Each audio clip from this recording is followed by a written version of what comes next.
with Sam Seder. The destiny of America is always safer in the hands of the people than in the conference rooms of any elite. Sam Seder. They are unanimous in their hate for me, and I welcome their hatred. We must guard against the acquisition of unwarranted influence, whether sought or unsought, by the military-industrial complex. The Majority Report with Sam Seder. Ever get the feeling you've been cheated?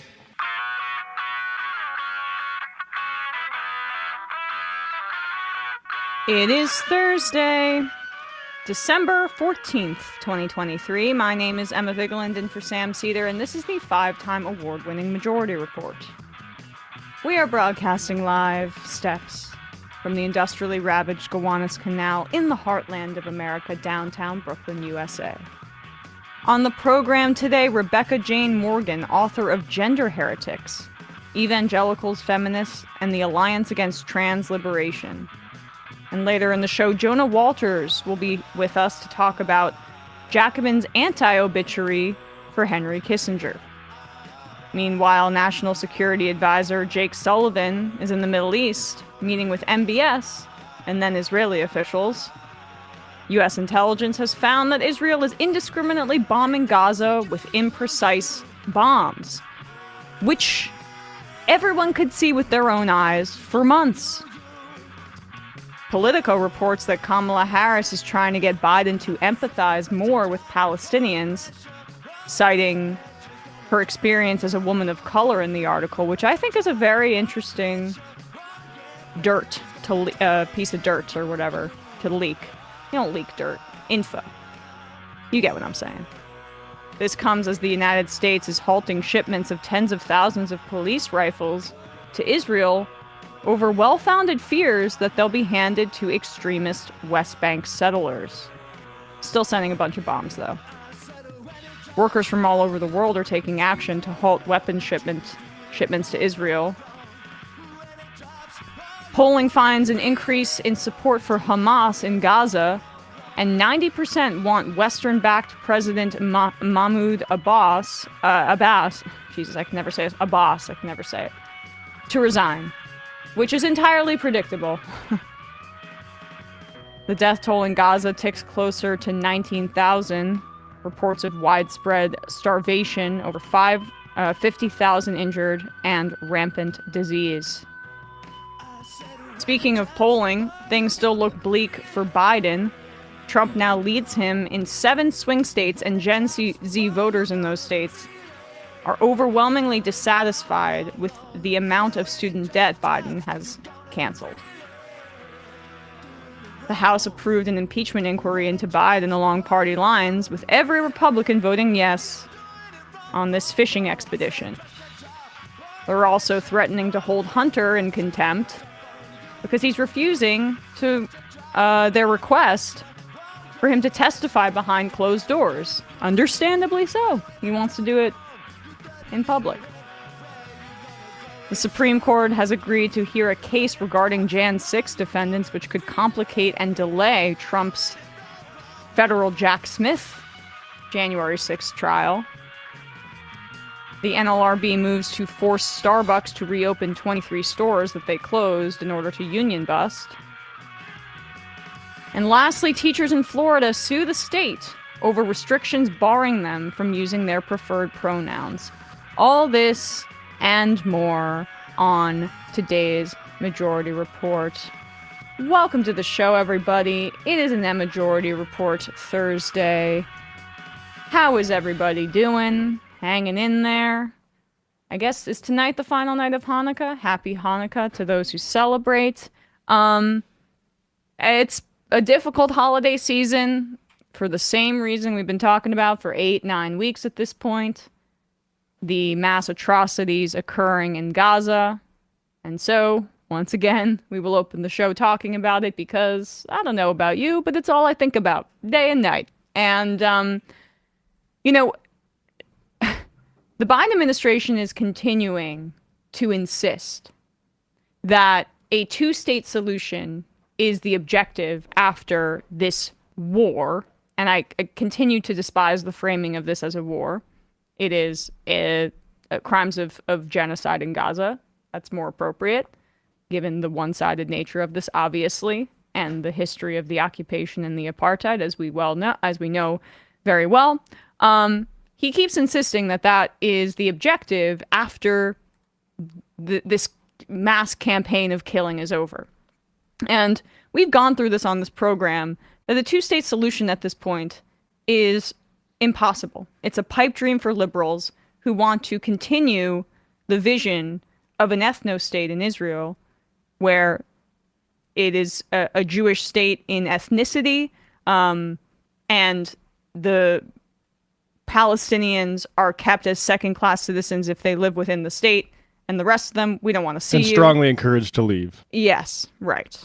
And the problem with a two-state solution is that if you look at the maps of how much territory Israel has taken since the 1967 borders were drawn, and before that, since the foundation of the State of Israel, and in the past 2 decades or so, just the promulgation of settlers into what is supposed to be Palestinian territory, 700,000 far-right settlers seizing Palestinian homes in the West Bank.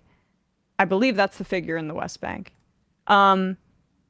It makes it an impossibility because so much of the territory is already gone. Just from a geographical people point. don't understand, after 67, they occupied the West Bank, and immediately, when we start talking about human shields, immediately started putting civilian settlers there. Yes. Which is against the Geneva Conventions. I mean, they've been in violation of international law for decades. And so it's just, unless you want to remove the 700,000 far-right, heavily armed settlers from the West Bank, then a two-state solution is an impossibility. Yeah, be clear about what you mean. And even then, we're talking about something that's a very difficult thing to achieve. It's a UN occupation for a long time to keep peace. Settlers were kept out of Gaza, removed from Gaza, and they made a big, huge stink about it 20 years ago. Right. It's a pipe dream. There needs to be one state. You can call it Israel-Palestine. They can have their own governments and have some joint congresses at certain points to discuss trade after we have a Truth and Reconciliation Committee to repair this immense damage that has been done, not just over the past few months, but in the years prior as well. But again, the Biden administration insists that's how they want to move forward. But the Israeli government has repeatedly said, no, not a multiracial, multi-ethnic democracy like we advocate for, one state of just Israelis. Greater Israel, it's all ours. It's all ours, from the river to the sea, if you will. And don't take it from me. Take it from the Israeli ambassador to the the ambassador of Israel to the United Kingdom, speaking with Sky News' Mark Austin yesterday about a two-state solution. Involvement, then forget about refugee camps. Why should they be refugees after 70 years of having independent life? They could have built their own life, but they didn't. But re-education is a kind of, you think of China and you think of... Absolutely not. This is what you did. Camps this is what you did in Nazi Germany. This is what the Muslim British Uyghurs people, and so forth. You're not learning from your own history. In this residence that you came to, there is a Churchill painting. There is one thing we learned from Churchill's experience fighting Chamberlain's policy, is the fact he cannot appease pure evil. So he knew you cannot negotiate with Hitler. Can you pause it? We know we can. So, comparing the Palestinian population to Nazis is Holocaust revisionism. It's so far right and extreme that I don't even know how to really articulate it. But it's shared by Benjamin Netanyahu, who engages in Holocaust revisionism regularly.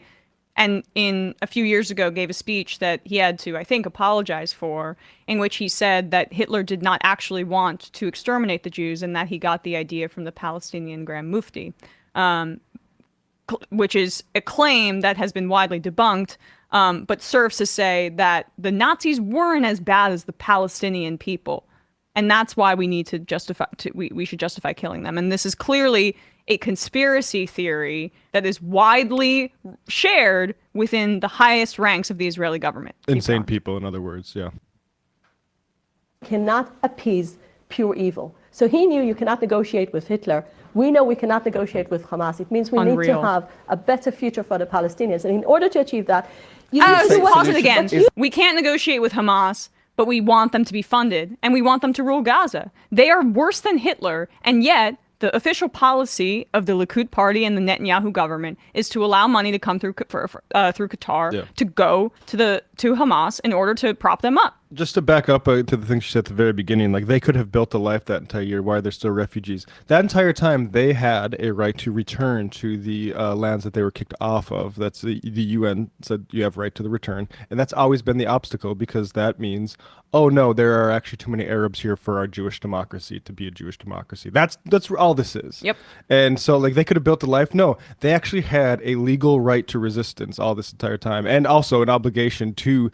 Or a legal right to return to their homes. People still have the keys to their homes. Like this was an act of violence, and it's continued to lead to a spiral of violence that we all have to live through now. Is there still a chance for a two-state solution? I think it's about time for the world to realize the Oslo paradigm failed on the 7th of October, and we need to build a new one. And in order to build a new one... Does that new one include the Palestinians living in a state of their own? Is that what it includes? I think the biggest question is what type of Palestinians are on the other side? This is what Israel realized do they have on a 7th state, of October. though?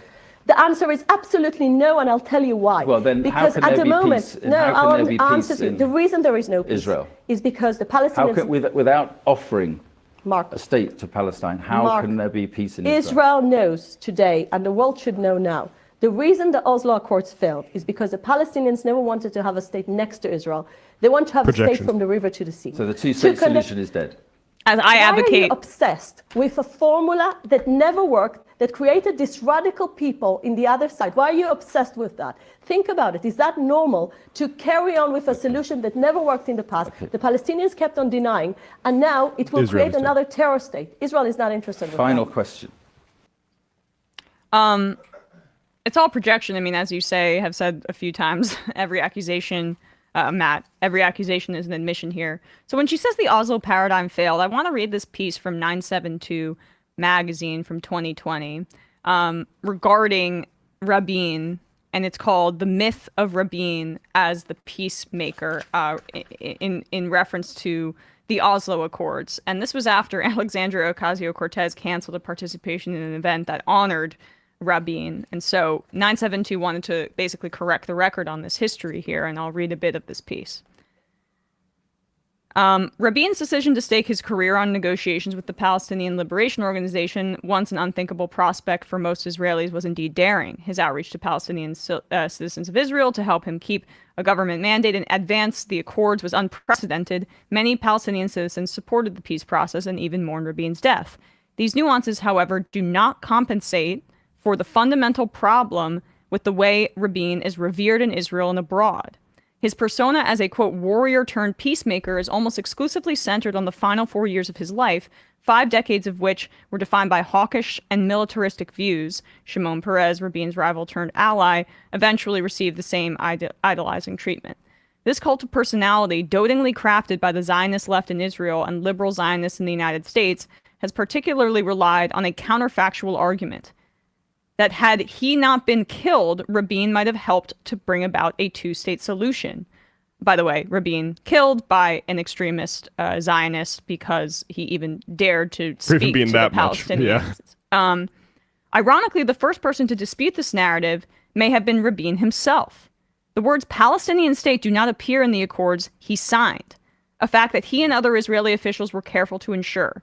A month before his assassination, Rabin told the Knesset that his vision was to give Palestinians an entity which is less than a state, was the quote. A precedent to the state minus advocated today by Netanyahu and outlined in Trump's deal of the century. Rabin also insisted that the Jordan Valley would remain Israel's, quote, security border, the very plan that drew international outcry this year, again, this is written in 2020, when Netanyahu pledged to formally annex the area. If Rabin's words were simply politicking with Israeli voters, then his government's actions spoke more clearly. From 1993 to 1995, according to Peace Now, Israel initiated the construction of over 6,400 housing units and settlements. In that time, according to B'Tselem, Israel also demolished at least 328 Palestinian homes and some structures, including in East Jerusalem, which rabbins sought to keep, quote, united under Israeli sovereignty. The result was that Israel's settler population rose by 20,000 and Palestinians were displaced in the thousands while Rabin sat at the negotiating table.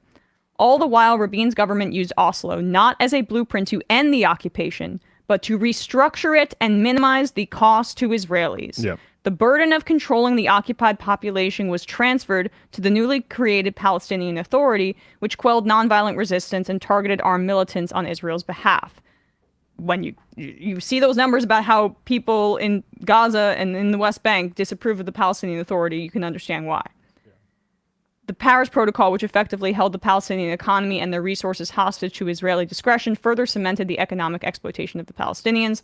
These systems are still in place today, 2 decades after Oslo's expiration date. So let's just be clear here. This should dispel all myths about liberal Zionism, because the liberal Zionist two-state solution vision, especially as this article espouses, which is, ignorantly repeated here in the United States, is not even shared by the figurehead of liberal Zionism within Israel. It's always been expansionist.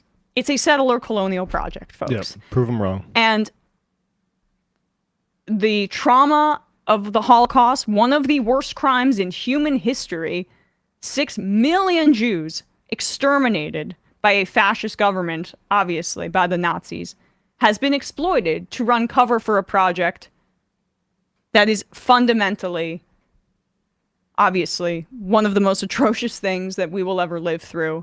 And what we're seeing now is just the final solution. I use that phrase to be provocative, but also to be accurate, of what the initial project always was meant to do. Yeah, they're going for it. I mean, that's the problem with liberal Zionists, is they want to, again, still somehow talk to college kids instead of the actual leaders of Israel. I would recommend, and the problem I have about this and where we're at in this conversation is this is so far behind where the conversation needs to be.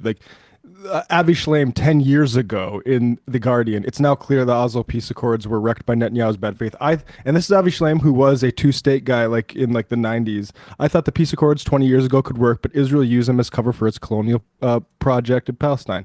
And just one paragraph. Critical to the architecture of Oslo was the notion of gradualism. The text did not address any of the key issues in this dispute. Jerusalem, the right to the return of the 1948 refugees, the status of Jewish settlements built on occupied Palestinian land, or the borders of Palestinian entity. All these were put aside because of how, frankly, unwilling to negotiate Israel was before that. People thought let's just at least they're not treating them as animals or just terrorists, and are at least engaging in a political process. And they weren't serious about that at all. And actually, there's a huge problem. You want to talk about terrorist violence? Actually, that is in Israel, because that's who you see the the point well taken. So can the Biden administration actually take Israel at its word? They're not interested in the two-state solution. When they say from the river to the sea is a call of genocide, it's projection. Because for them, they want just Israel from the river to the goddamn sea. And the surplus population of Gaza, of the West Bank, of the women and children and grandmothers and families and poets and beautiful human beings with lives. I mean, they're just in the way. So. And what I was going to say is the assassination of Rabin. Look at what Yitzhak Rabin, who again, I think AOC was right to not go glorify Rabin, because I think it is all cynical. But look at the way his wife wouldn't shake Bibi Netanyahu's hand afterwards. And when we talk about a pathological violence in a society that is an obstacle to peace in a region, that is within Israeli society. And all this stuff about, and it's producing a similar sort of thing in the people that they are oppressing.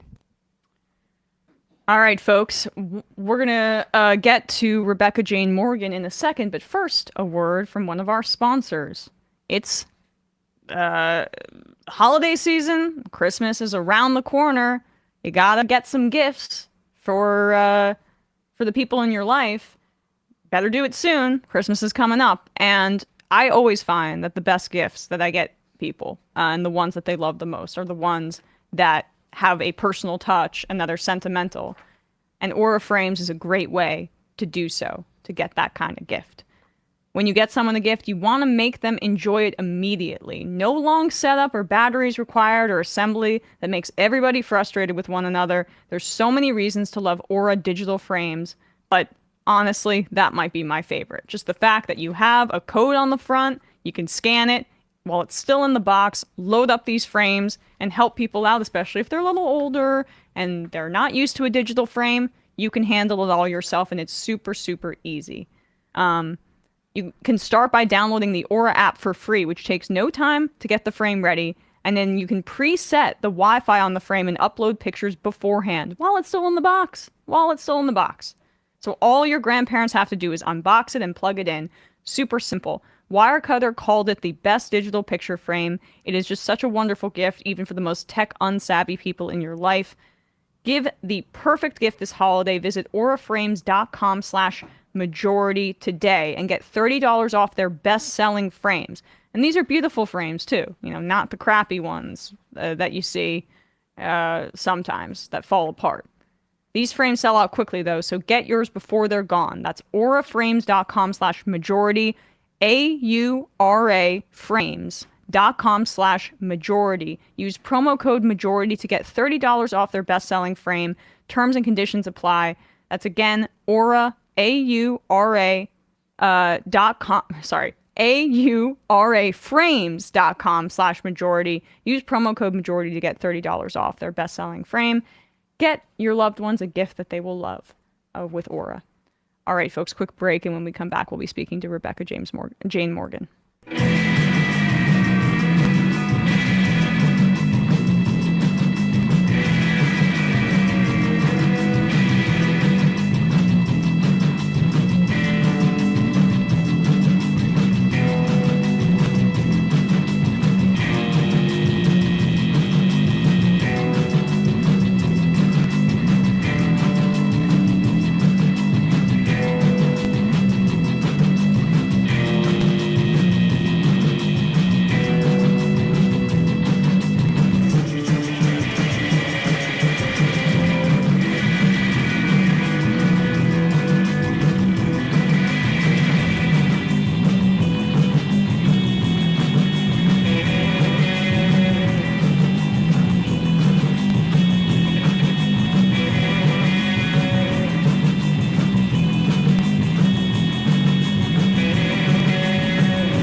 We are back, and we are joined now by Rebecca Jane Morgan, author of Gender Heretics, Evangelicals, Feminists, and the Alliance Against Trans Liberation. Rebecca, thanks so much for coming on the show today.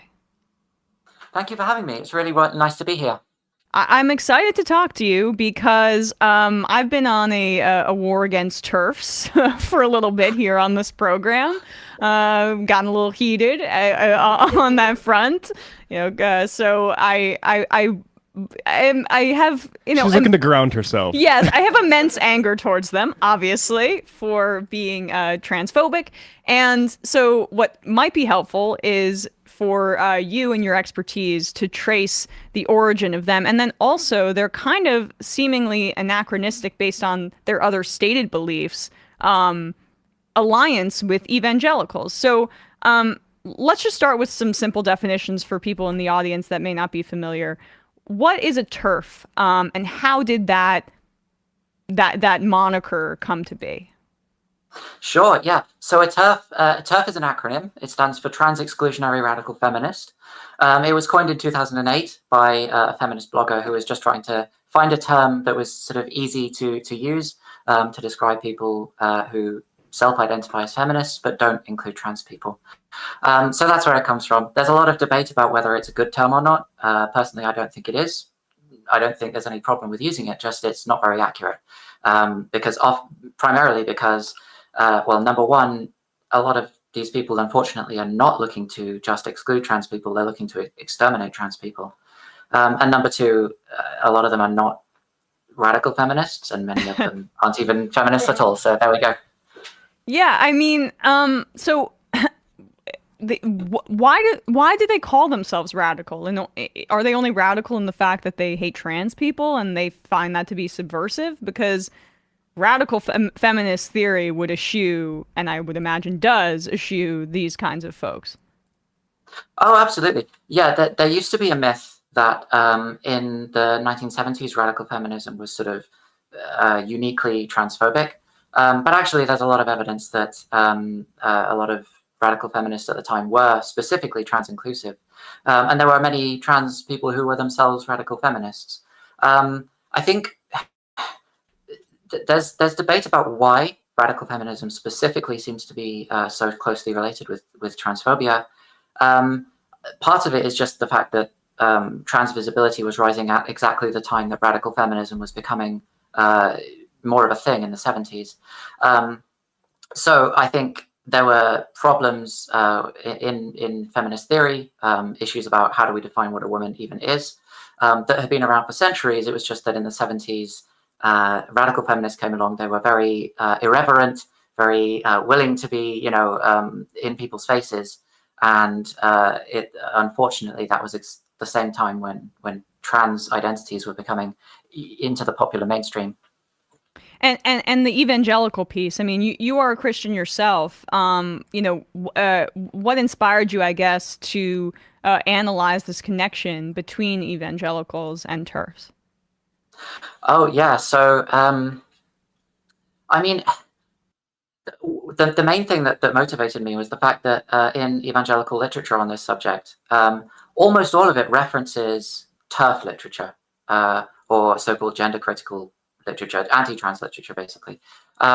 So I was really interested in that because, I mean, a lot of the people who are writing this anti-trans doctrine are very different to a radical feminist on other issues, say like reproductive rights. So it's a strange sort of combination.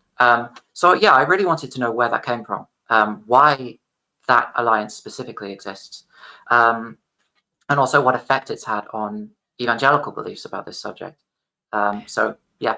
Yeah, and you do such a wonderful job of like explaining the theology to someone like me, who's not religious at all, and I want to get into that for sure. But what surprised me is just how you look at and trace what the history of evangelical opposition to trans rights really goes back to and when it started. And I was surprised to see certain quotes supportive of trans people from Christian and evangelical ministers in the 60s and 70s.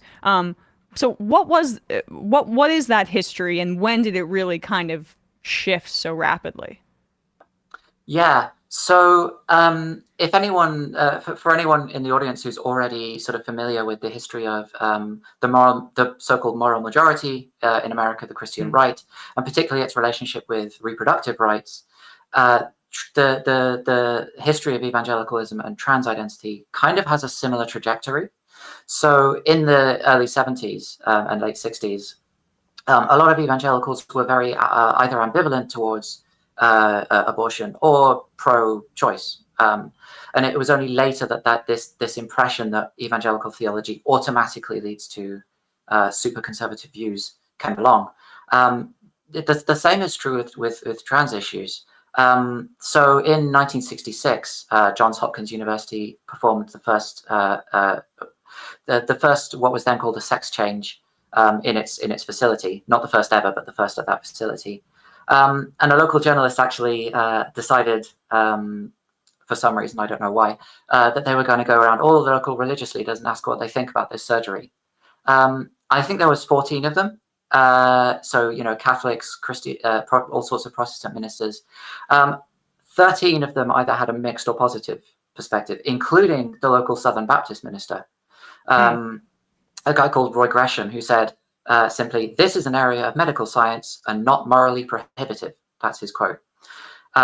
So, and that continues into the early 70s. 1971, another Southern Baptist minister called David Eden says that he has worked with some trans people as a counselor, and says he recognizes in them a similar transformation to the transformation he sees in rebirth, the Christian idea of being born again.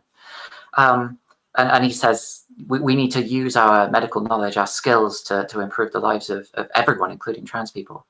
And in Oklahoma, the Baptist General Hospital in Oklahoma City was one of the regional hubs for so-called sex change surgery at this time. It was only banned in 1977, when there was still dissent on the board of the local Baptist convention about whether this was good or not. So yeah, this idea that if you're an evangelical you have to be transphobic is really quite recent. And just one last sort of quote to illustrate the point. Pat Robertson. Right. We played this on our show. Yeah.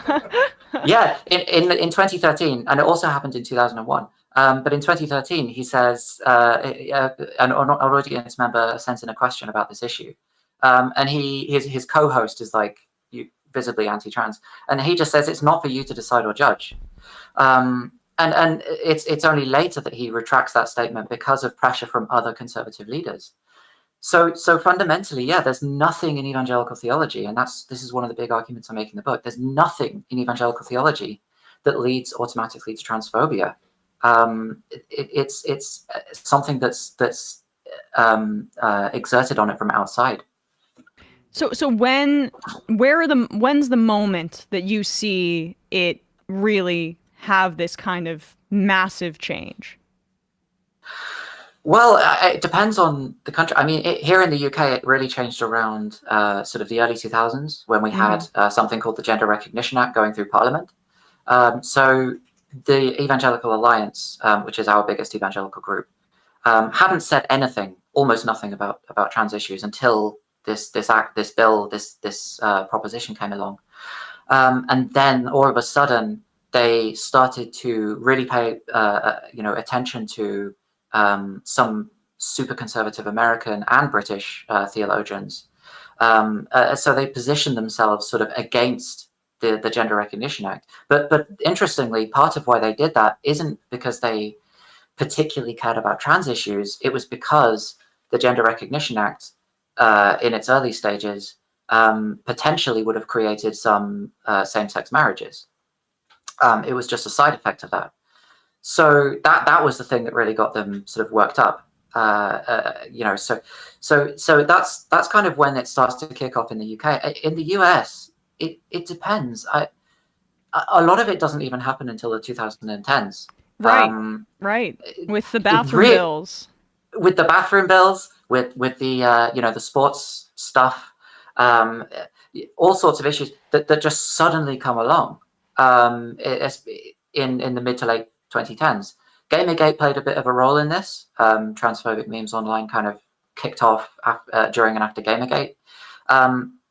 But the point is, it's really recent, and if it's recent, that prompts the question: well, is it really going to stay that long? Can we fix it? And it's difficult, but I think there are signs that we can. Well, we've talked about this in this program, at least in terms of like the electoral salience of this. At Germentum has a great piece, but it's just the Republicans that are running on transphobia are have not done well electorally. It's just not something that resonates with people, and I guess that's a semblance of hope on this front.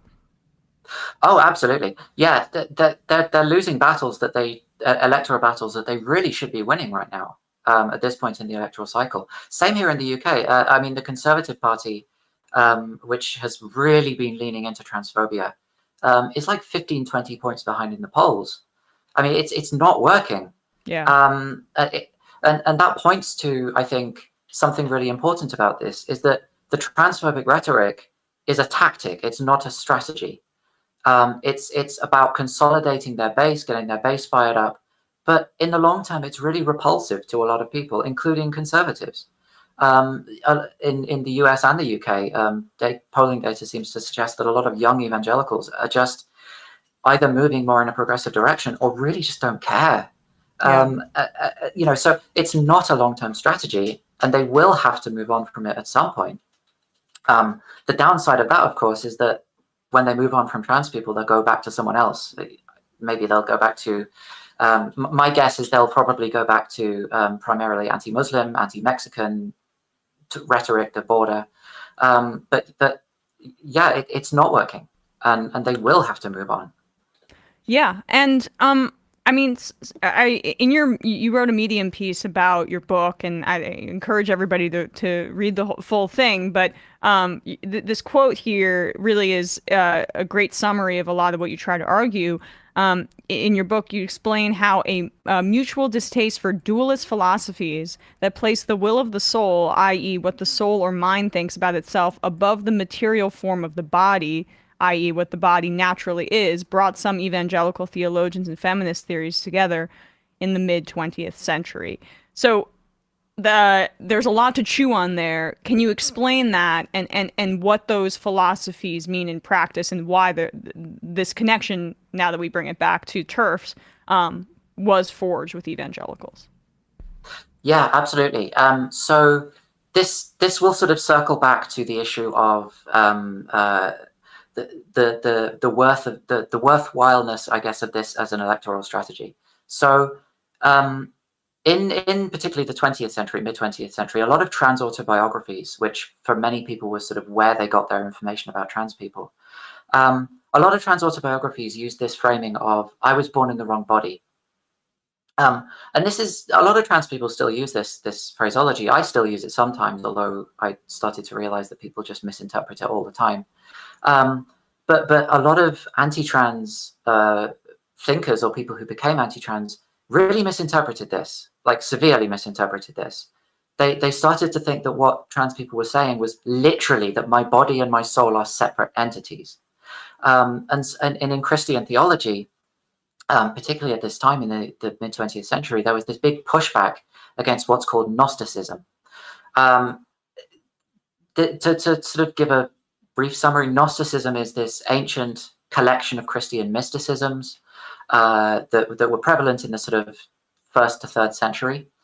And what they believed, contrary to what's now considered the Orthodox Christian belief, what they believed is that precisely that the body and soul were separate. That the real God created the soul, and the soul is sexless, and then this lesser God, the demiurge, created the body, which is sexed, and stuffed souls into it. And that's what they think Adam and Eve is all about. So Gnosticism has a really bad reputation in Christianity. And one of the things that a lot of Christian ethicists do is, when they don't like something, but they can't quite pin down what they don't like about it, they just accuse it of being Gnostic, because it works. Gnosticism has a toxic reputation. So I think this speaks to why the temperature is so high right now in terms of evangelical rhetoric on this subject, because a lot of this stuff isn't really designed to convince other people. It's designed to keep evangelical believers in line, because no one cares about Gnosticism. The only people who care about this are people who already know a little bit about Christian theology. And the way this relates to the feminist sort of angle, the so-called TERFs, is that TERFs essentially had the same philosophical objection to trans identities. They still do. In 1979, Janice Raymond wrote this book, The Transsexual Empire. It's infamous, it's toxic, horrible, full of invective and just it's like the 1979 equivalent of a transphobic soyjack, if that even makes sense. Right. So but she made the same point. She argued that trans identity is similar to Gnosticism, and she did this before any evangelical theologian had done that. So that this is the same fundamental philosophical objection. And nowadays there's a bit more of a divergence, at least with language, because feminists don't talk about Gnosticism because no one cares about Gnosticism. Instead, they say that transidentity is the worst aspect of postmodernism. But the objection is still the same, that transidentity is like propagating this schism between body and soul. Is that a fundamental anxiety about like the spiritual realm being outside of the material? Or like outside of the body that we can physically kind of touch or perceive? Is that the anxiety there? Sort of. So on the Christian side, the anxiety primarily is that this is an issue of soteriology, whether you're saved or not. So if you don't believe in the argument, and it falls down under scrutiny, but the argument is that if you don't believe in the Christian, Orthodox Christian idea of the body and soul, well, then you don't believe in Christianity and you can't be saved because you're fundamentally misunderstanding what Jesus was about. On the feminist side, it's more about, after the Second World War, in books like Simone de Beauvoir's The Second Sex, there was really this pushback against the idea that womanhood is found in the body. Her famous phrase, de Beauvoir's famous phrase was, woman is not created such that society makes this being. So ideas of the social constructedness of gender were really starting to come into the cultural zeitgeist. And in the 70s, there was a bit of a pushback, 70s and 80s, there was a pushback against this. What was called, they called it somatophobia, fear of the body. There was a push to really reinsert the body into the conversation about how human identities are formed. And Raymond tried to position her arguments, and here in the UK, Germaine Greer tried to position her arguments as part of that pushback against somatophobic ideas about the body. So on the feminist side, it's anxiety about losing that connectedness with the body, that epistemological connectedness. Right. On the Christian side, it's about soteriology more than anything. So, a lot of it to me feels like a fundamental, also like, and the theology that you describe and the philosophy fits into that, but this kind of opposition to modernity, and also the disrupting the natural order of one's body. How does that fit into the philosophy you describe?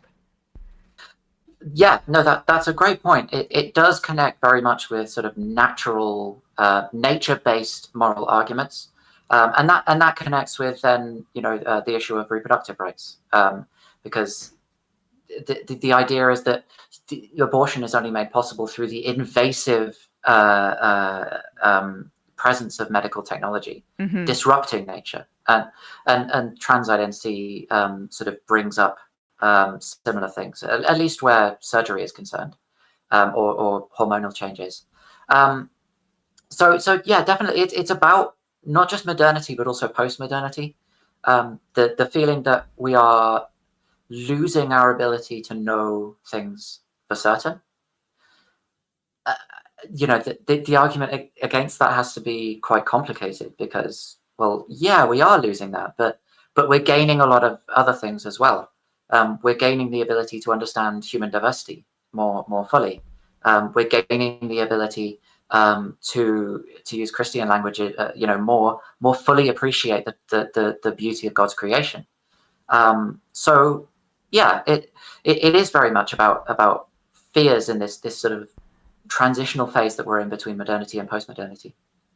And those fears seem to, from the TERF side, supersede anything that they previously opposed when it, at least like, just whatever, J.K. Rowling, we'll just take her as an example, who tried to, espouse certain liberal ideas. I mean, Dumbledore's gay, but I didn't put that in the book. I just decided later. But like that kind of stuff Although when you look at oddly, I was talking to Matt about this.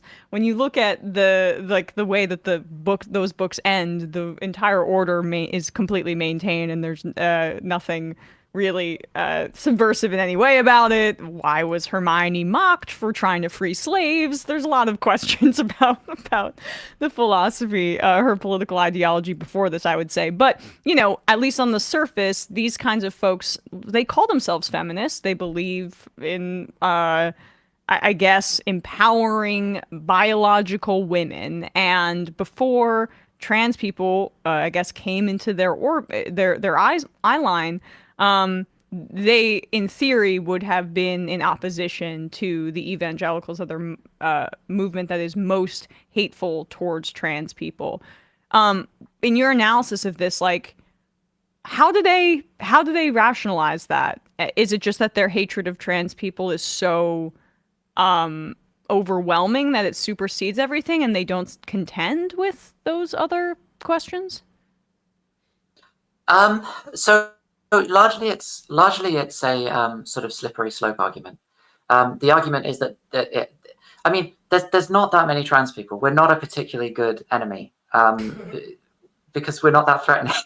Right. But the argument is that we are this sort of spear tip to this broader attack on reality, on the idea of objective truth, on the idea that any truth at all can be found in the physical universe. So it's connected with bigger anxieties, and I think one of the really important points that we need to draw out here is that often this unlikely alliance between trans exclusionary radical feminists and conservative evangelicals, it gets described along the terms as essentially a marriage of convenience or a marriage of cynicism. That's often the case. But a lot of the time, it really is to do with genuine, deeply held beliefs, and essentialism. Of essentialism, of this holistic idea about body and soul, which they think we're attacking when we aren't really. We need to be developing better rhetorical strategies right now, because at the moment our strategy seems to be to just sort of shame the feminist angle, the feminist aspect of this alliance, for taking money from the wrong people. But it's A, it's not effective, and B, it's often not accurate because TERF groups have a lot of money as well. Right. Well, what would be the major takeaway that you would want our audience to come away with about this alliance, and the best way to combat some of these talking points by getting to the core? Yeah, so unfortunately, a lot of this does come down, certainly on the evangelical side, a lot of this comes down to us getting our crap in order. And there's not a huge amount that people can do to accelerate that outside. But for those people who either are in evangelicalism or know someone who's in evangelicalism, a big part of this is don't let them have this conversation without our voice being in there. A lot of the spaces where this stuff gets propagated, whether it's news networks, whether it's churches, whether it's conferences, it's a closed feedback loop. There's no alternative perspective there, and so although it's really uncomfortable to be in that space, we need to be there as much as we possibly can, as long as we feel safe. And then also, I would say not everyone involved in this alliance is cynical. Not everyone's a grifter. Not everyone is astroturfed. It's really sort of comforting sometimes to believe that that's the case, but it isn't always. And if we take that as our starting point, a lot of our communication is going to just come across as really condescending, sort of counter to their own experience. So that's the challenge really for us over the next few years. We need to ride out this this current hysteria. It will go away, or it will the temperature will go down a little bit. And that's when the work really begins of developing better rhetorical strategies. Well, Rebecca Jane Morgan, the book is Gender Heretics, Evangelicals, Feminists, and the Alliance Against Transliberation. Thank you so much for your time today. I really appreciate it. Thank you. Thank you. It's been really nice talking to you. Yes, and we will put a link to your book in the description wherever people are watching or listening to this. Thanks so much. Sounds great. Thank you. All right, folks, quick break. And when we come back, we're going to be talking a bit more about Kissinger with Jonah Walters, because Jacobin has a great anti-obituary out, The Good Die Young. Be right back.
We are back, and we are joined now by Jonah Walters, postdoctoral scholar in the Biocritical Studies Lab at UCLA's Institute for Society and Genetics. He's written for Jacobin, including parts of the recently released book-length anti-obituary for Henry Kissinger, The Good Die Young, which everybody should pick up. Jonah, thanks so much for coming on the show. Thanks for having me. So, I felt when Kissinger died kind of just a sense of ambivalence to a degree, because the fact that I know people were celebrating and it's fun and the memes are fun about it, but I'm still mostly just furious that he got to live this long, and the millions of deaths that he was responsible for, those folks, I mean, they had no chance. And I guess, what was your initial reaction? This book had been in the works for a while in anticipation of this guy eventually croaking. But, what was your initial reaction to his death? Yeah, well, you're right. It had been in the works for quite a while. We started working on the book in 2015, I guess, sort of in the final days of the Obama administration. And then continued poking and prodding at it throughout the Trump years and into the Biden administration. So I think I was starting to feel impatient, as you say. My initial reaction when I heard the news, frankly, was relief that we finally got to release the book. I was really excited for the book to reach readers sort of in this moment. Our contributors, we seized upon the idea of releasing the book on the day of Kissinger's death relatively early in the process. And so our contributors did a really fantastic job creating essays that were that didn't depend upon the immediate political context of the book's release to resonate with readers. So I was really excited for readers to encounter these arguments and these stories now. And I mean, it's important, I think, because of the revisionist history about his legacy. Obviously, the fact that he is still revered by people like Hillary Clinton and many in the national security establishment. Many see their work on behalf of our government as a continuation of his project of global, U.S. hegemony and domination. And, it's incredible to to see that, given the fact that, like, you know, you read about his relationship with Nixon, who many of these people, liberals or whatever, would widely regard as a president that should not be revered in any way. And yet these two guys were working hand in hand to, of course, you know, Nixon and Kissinger extended the war in Vietnam and expanded it, but also the illegal bombings of Laos and Cambodia during that time, done in secret, seemingly just based on like a bloodthirsty ideological drive to exert American might through body count. Yeah, Kissinger was certainly really skilled at navigating the bipartisan political and social landscape in Washington. In fact, early in the book, in the preface I wrote with my co-editors, we have some fun describing Kissinger's 90th birthday party, which was this big black tie affair that took place in New York City and that famously featured speakers from both the Republican and the Democratic Party. So this meant that you had sort of an unlikely cast of characters rubbing shoulders at this big event in New York City. You had John McCain giving this just really grandiose toast about Kissinger. And then later, according to Party Report. And I think that scene really encapsulates the role that Kissinger was able to occupy, not only amongst, you know, the social circles of the political elite, but also in American culture writ large. He was seen as this uniquely capable, grandfatherly figure. At the end of his career, early in his career, he was seen as sort of a sex symbol, but he was seen as this uniquely capable figure who could shepherd American power and was willing to make decisions that, as you say, stacked up bodies on behalf of American interests. So, and what would you be your assessment of his ideology? I mean, Nixon obviously committed anti-communist, and, you know, but like Kissinger spanned multiple administrations, Secretary of State twice, under Ford as well, and then also just like an informal advisor, and somebody who we can talk about his later years was also instrumental in foreign policy lobbying and influencing in that way, which is a scourge in our country as well. But what would you say his ideology was outside of like a religious belief in American empire? That's a great question. And it's one that we spent a lot of time thinking about and discussing as we were planning this book. The book is introduced by the historian Greg Grandin, who wrote his own book-length treatment of Kissinger back in 2016 called Kissinger's Shadow. And his introduction to our book really attempts to answer that question and to think about what ideologically is motivating Kissinger and what kind of intellectual currents is he drawing from. In addition to being a statesman, he was also a prolific author and quite a confident self-mythologizer too, which made, you know, getting to the bottom of what he really thought about things sometimes kind of challenging. It's definitely true that the story he told about himself his entire life was that he was a boy who was born in Germany in the 1920s. He ended up fleeing Nazi repression with his family, coming to America.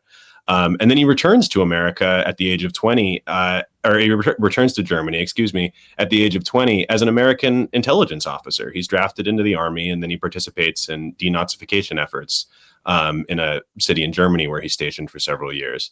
And then he comes back to the U.S. And sets about refashioning himself now as a foreign policy and international diplomatic scholar. Who then from, you know, a perch at Harvard University manages to curry favor with Nixon, to enter the Nixon administration, and then to hang around the halls of power in Washington for decades after that. Yeah. Before he went to Harvard, he went to Lafayette College, my alma mater, but we don't really like to talk about that. But I mean, yeah, it's fascinating too, because obviously within the context of the crimes of genocide in Gaza that we're seeing right now, it's instructive that somebody who experienced, you know, what was a Jewish man born in Germany and then helped liberate a concentration camp and was a part of the armed forces of fighting the Nazis. It's instructive about how witnessing and seeing atrocities doesn't necessarily mean you're going to take the right lessons from that and try in your life to limit atrocities in the future, because whatever lesson Kissinger took from that is that not that we need to bring peace to the world, but that, American, the American efforts abroad are of warfare are what need to be taken from this moment. Yeah, and I think he learned a lesson, really, if we can call it that, about exercising power, and about, I think, really what he draws from over the course of his whole career isn't so much an ideology as a willingness to exert power, and an almost a sort of libidinal attachment to exerting power. He was famous for thinking of America as a country that created the world in its own image. The most important thing was American strength. And to project American strength was, in effect, how America created its identity in the world. I think it's also important to say, though, that one of the things that we're really trying to do with this book is to think about Kissinger both as a really powerful personality and as a really important political figure in American history, but also to get away from this trend of thinking of him as an exceptional person, as someone who was drunk on power, say, or unilaterally making a bunch of decisions that had awful consequences around the world, and instead start to think about him more consistently and systematically as an embodiment of official U.S. policy. I mean, there's a reason that, his 90th birthday party, for example, was attended by Condoleezza Rice and Hillary Clinton. There's a reason why it was only with his 100th birthday earlier this year that I even started to see the occasional ding to his reputation in the mainstream press. He embodied American objectives, and he was willing to make decisions that advanced American interests for the better part of a century. It's the way that, there's this drive to look at Trump, for example, as someone separate from the Republican Party, as opposed to a complete creation of the politics of the Republican Party. In many ways, Kissinger is not, a rogue individual, but as you say, a creation of American empire in the post World War II world, and also the embodiment of capitalism and global capitalism too. Because as I asked you earlier, what was his ideology? It's kind of irrelevant because in practice he was an instrumental figure in violent anti-communist military operations by the United States that spanned multiple continents. I mean, I mentioned earlier, obviously the secret bombing of Cambodia that killed hundreds of thousands and then led to a genocide there. But he was a huge part of toppling governments in Latin America on behalf of right-wing dictators. Yeah, that's exactly right. And this is another argument that we try to make in the book. In the preface I wrote with Bhaskar Sankara and Rene Rojas, the other editors on the project. Kissinger doesn't just personify American power. He personifies American power at a really key moment in history where that power wasn't guaranteed. And in fact, at times seemed really close to collapsing. So after the end of World War II, the United States takes on a new geopolitical role in the world.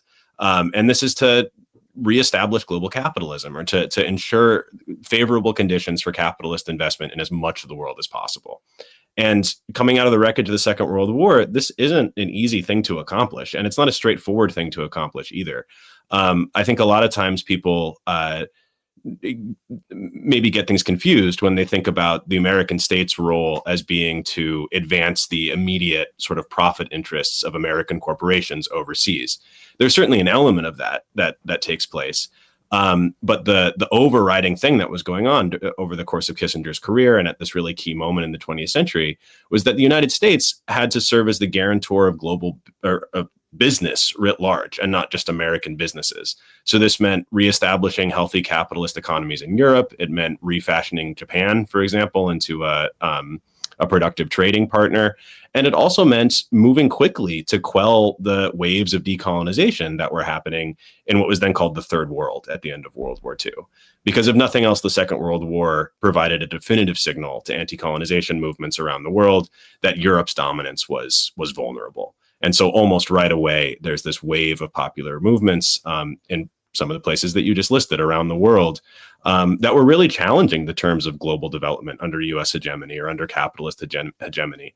And any effort by these smaller subordinate post-colonial countries to move on their own or to create their own sphere of influence and power would have undercut American objectives. And so Kissinger understood, perhaps better than any other American statesman, that the role of the U.S. in those moments was to step in and, frankly, to club those challengers into submission. How did his influence and policies set the table for the Cold War? Yeah, that's a great question. I mean, it's another story that Kissinger loved to tell about himself was that he was part of a group of Cold Warriors who understood how to balance American power against the threat of Soviet power or Soviet global influence. He was famous for periodically going on TV or the radio and performing histrionics in defense of Western market civilization, which he saw as an ideal that the U.S. and everyone ought to be upholding. In truth, though, I think we can now confidently say that checking Soviet influence was never an overriding goal of American foreign policy, for the simple reason that the Soviet Union wasn't capable of exerting very much influence. After World War II, it resigned itself to a strategy of détente as a strategy of preserving itself against American intervention. It demanded really only a ring of buffer states to protect itself from what it saw as hostile powers in Europe and elsewhere.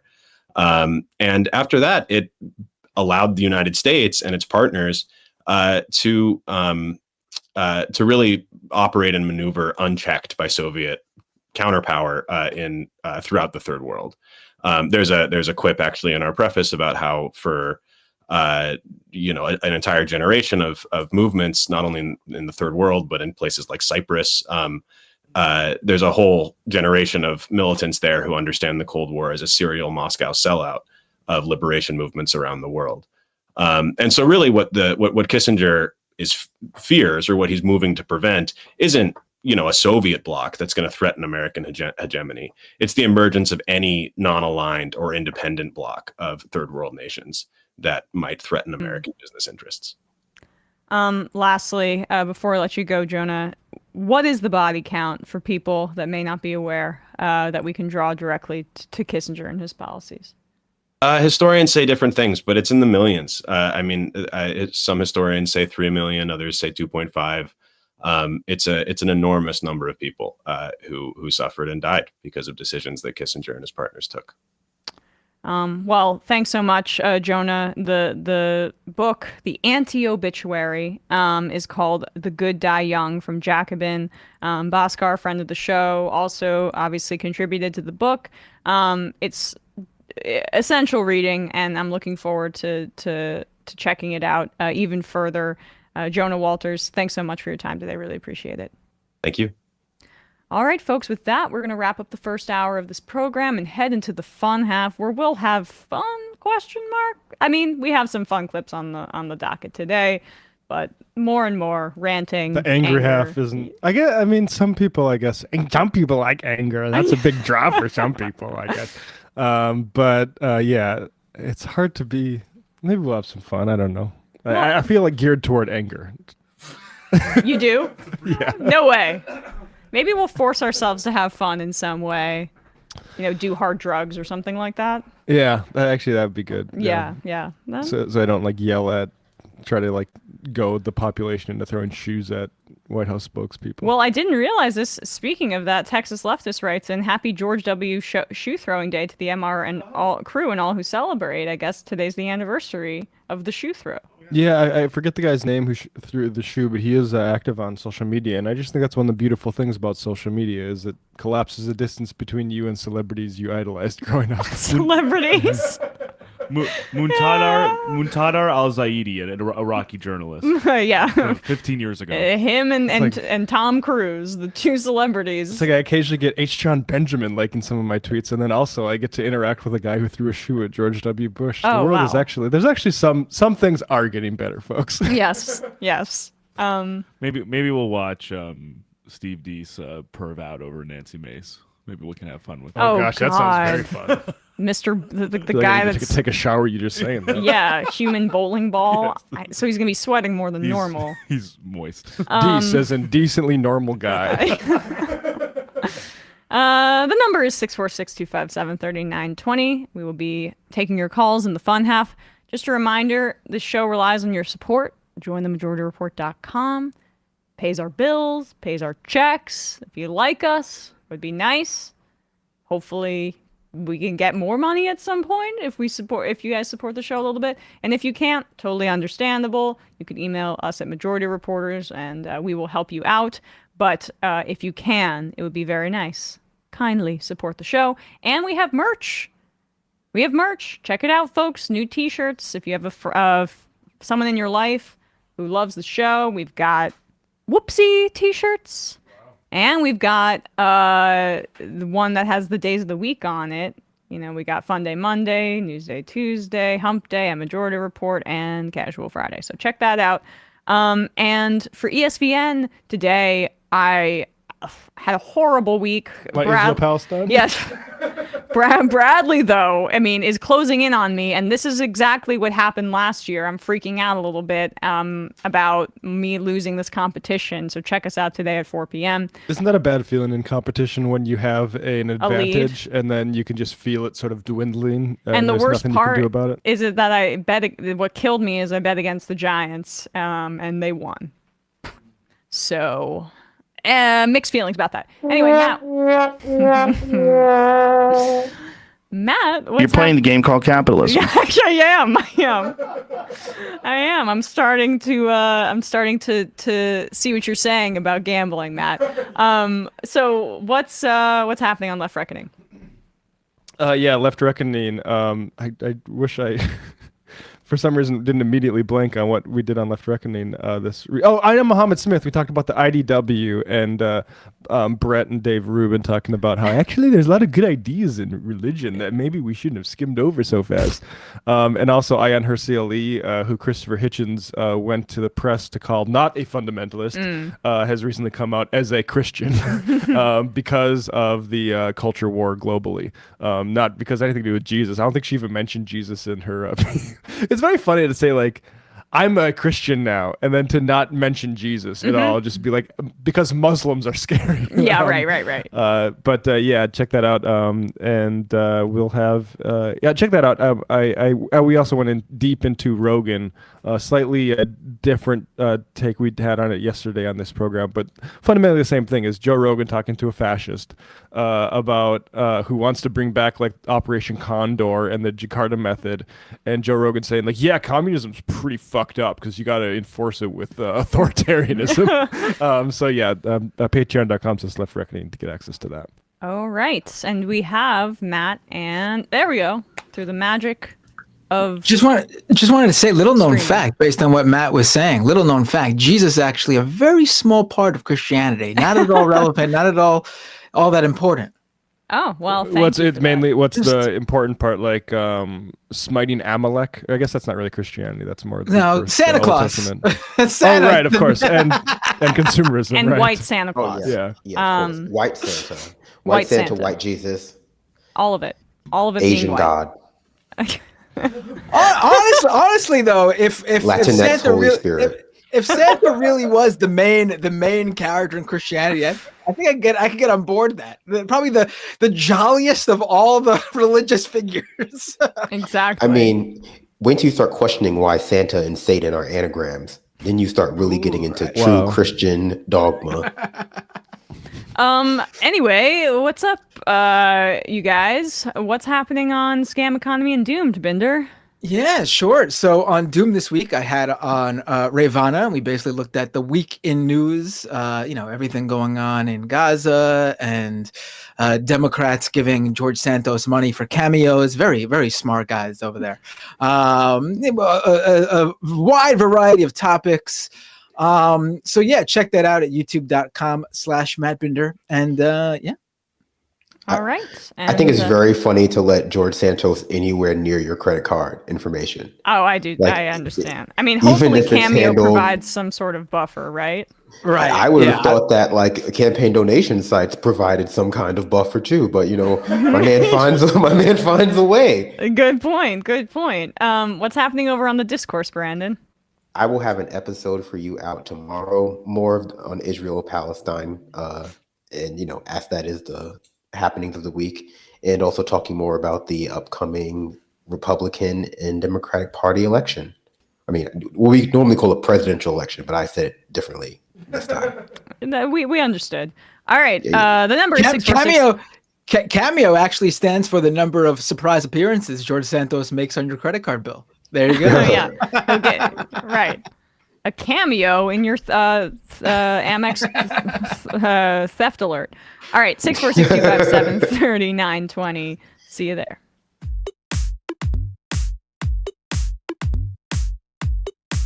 Left is best. Jamie and I may have a disagreement. Yeah, you can't just say whatever you want about people just because you're rich. I have an absolute right to mock them on YouTube. He's up there buggy whipping like he's the boss. I am not your employer. You know, I'm tired of the negativity. I'm sorry, I didn't mean to upset you. You're nervous, you're a little bit upset, you're riled up. Yeah, maybe you should rethink your defense of that, you fucking idiots. We're just going to get rid of you. All right. But dude, you want to smoke this joint? Yes. Do you feel like you are a dinosaur? That's some good shit. Exactly. I'm happy now. It's a win-win. It's a win-win-win. Oh, hell yeah. Now listen to me. 2, 3, 4, 5 times. 847-906-501-457. 2, 38, 56, 27. 1/2. 5 eighths. 3.9 billion. Wow. He's the ultimate math nerd. Don't you see? Why don't you get a real job instead of spewing vitriol and hatred, you left-wing Limbaugh? Everybody's taking their dumb juice today. Come on, Sammy! Dance, dance, dance.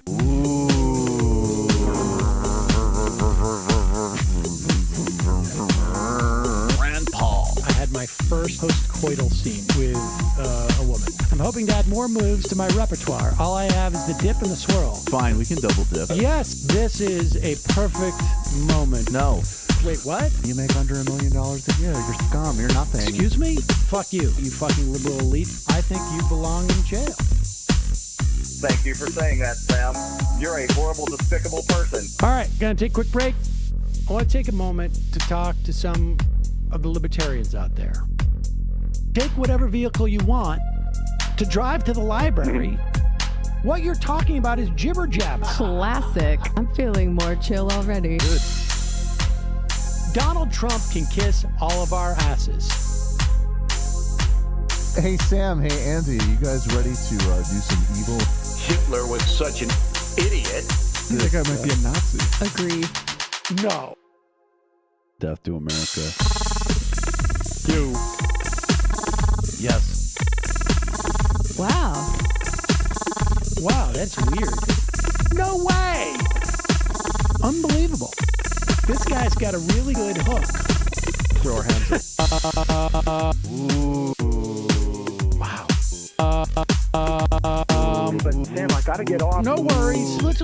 I want to just flesh this out a little bit. I mean, look, it's a free speech issue. If you don't like me, Hey! Shut up! Thank you for calling into the Majority Report. Sam will be with you shortly.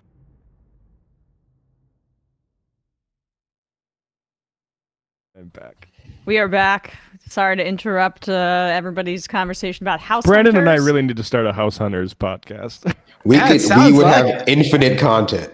I've been hearing about Hollywood Facelift as another show that's been, or no, not Houselift, Hollywood Houselift, sorry. There's another real estate show that people should check out, but I don't. Selling Sunset is hilarious. I don't know if anybody's seen that on Netflix, because that is the show. It's like y'all are making how much money on commissions, and you are this unprofessional. Oh like, yeah. Do you do any work, or do you just like look like Lady Gaga, like background to dance? You could also an alternative title for Selling Sunset could be Hollywood Facelift. So I want to shout out Help I Wrecked My House, which is a home renovation show, not a home selling show, and it is a chilling expose on home self-renovations in this country, especially in California, where the walls appear to be paper thin. I do like those HGTV shows though, where like they are, buying a house and you see the price, and it's because it's like in the, it's just so foreign when you look at real estate here on the East Coast or in the New York City area. you're getting a 3-bedroom, 2-bedroom house for $850K, and it's like, this house is $200,000 and it's 5 bedrooms in Arkansas. I'm like, Jesus Christ. Anyway, HGTV is shop. Yeah, it's shopaganda though. Like none of that stuff is real. Like I know. I mean, which goes without saying, but in the ways that it's fake, it's still revealing. Yeah, I know. I mean, it is some of the more insidious, probably like capitalist mind control content that I watch, because like half of it is like, oh, you don't think you can afford this 3-bedroom in Costa Rica, but the bank is willing to extend it loan. As long as you rent it out, you'll be fine. Right. And so become a landlord. That's called house hacking now. That's the new thing on House Hunters. It's not being a landlord, it's house hacking. But I do like this is totally on track, but I do like how sometimes they let reality slip in accidentally on the shows. Like there will be like a moment where things get like too real. So like on Tiny House Hunters, you'll occasionally get like one of those families who's moving into a tiny house, which hilarious. I think that trend is over now. But like the reason why is because they used to live in one of the McMansions, but like all of the domestic labor of living in the domestic of that like huge McMansion made them go crazy. And so they're like, we need to downsize. So they're overcompensating. They're like, oh no, we used to live in a 42,000 square foot Death Star, but literally just sweeping drove me insane, like an Edgar Allan Poe poem. And so now we need to live in a shack. We literally needed a fleet of Roombas. Yeah. A fleet. JR in Philly says, I've been seeing a lot of Israeli propaganda on Twitter saying there were 160,000 Palestinians in 1948, and now there's 2 million. How can you say it's a genocide? Just disgusting and totally ignores the territorial domination of Palestine. That is them showing their genocidal intent. Dave Rubin always very quick to show, like, actually, we haven't completely arrested the population growth of these people that we have driven into a concentration camp and Bantustans. Like the horrifying reality is, and I think Ilan Pappy's it's not all written by him, but it's edited by him with a bunch of contributions. But Israel and South Africa goes into the context and the pressures that has put on women in Gaza, and these sorts of situations lead to a type of patriarchy that on the Israeli side we see it with regards to their because this is like a race against demographics that we've pitted people against. Israelis saying, oh yeah, in vitro fertilization, everybody gets that free from the government. Mm-hmm. And I mean, the IDF sperm retention, exactly. Like the cum troops. They have cum troops. But in like Gaza, that's led a situation where, according to this essay, women are pressured to have more kids younger because they're being genocided in the long term. I mean, fashion. the median population is 19 years old in Gaza. Exactly. Yeah. It's also just typical white supremacist propaganda. Yeah. And it also implies that, not to all buy your logic this, but it implies that as long as the population recovers, you can just deny a genocide. Yeah. So as long as the population eventually gets high enough, it doesn't matter that you eradicated like 90% or 60% or 40% of them at some point. It's also a straw man because, when people are referring to the genocide, most people are referring to what started after October 7th, like the active killing, and I think you can say it's a cultural genocide up to that point. They played the Jeff Halper clip. Like when you split people, Palestinians into, there's what we're calling Israeli Arabs within Israel. Mm-hmm. We have the people in the West Bank and the people within Gaza, and also everybody else that's been expelled entirely from the region. That's 4 different groups of people that don't that of a single people. That is exactly the long-term way we genocided people. When I say we, I mean like the West and basically colonial powers genocided people in North America and South America too, I'm sure. Yeah. I thought you were about to unveil something about the Majority Report that I didn't know I am about. 400 years old, and I was actually there with the Royal African Company and planning all this stuff. Yeah. The reason that Matt likes to stay inside and play video games is because he's really a vampire. And my bones are very brittle. To go outside would be difficult for him. He'd start sparkling like Edward Cullen. Anyway, that's that Rhodesian physiology. If you're going back there. Jersey Mike says tonight Hanukkah for ceasefire event organized by If Not Now. Thursday, the 14th at 6 p.m. Richard Tucker Square, 67th Street and Broadway. focuses on Representative Nadler's stance on the ceasefire. Nadler's had those comments about Zionism, or that anti-Zionism is anti-Semitism. So perhaps he's someone who can be moved. Yeah, but we'll see. Yeah, I know. I saw him retweet something that was quote tweeted basically along the lines of, "Look, I have been focused on left-wing anti-Semitism, but I agree with this thing I'm quote tweeting that right-wing anti-Semitism is a bigger problem." So yeah, I mean, relative Jamie Raskin pushed back on Stefanik, right, and said, like, why won't you disavow Nick Fuentes, which is a good tack by him, I would say. It's a start, but I would just say, like, this whole, I'm not super comforted by, like, oh, we're actually going after the right wing too, because I would remind folks that the McCarthy, the House Un-American Activities Committee that led to McCarthyism, was initially formed to look into both fascism and communism, and guess which one the American power structure was actually more interested in looking into. Grunge says, TERFs are right-wing infiltrators almost every time I have encountered them. Also, it's my birthday. I feel old at 32. Happy birthday, Grunge. Try being 35. Kowalski wow, I'm 32. Kowalski from Nebraska. Sometimes I think Emma's spirit animal is a badger on methamphetamines when she goes off on TERFs, which makes sense because a badger on methamphetamine is the unofficial state mascot of New Jersey. I know what I said. Left is best. Well, thank you, Kowalski. I mean, for that anti-New Jersey bigotry.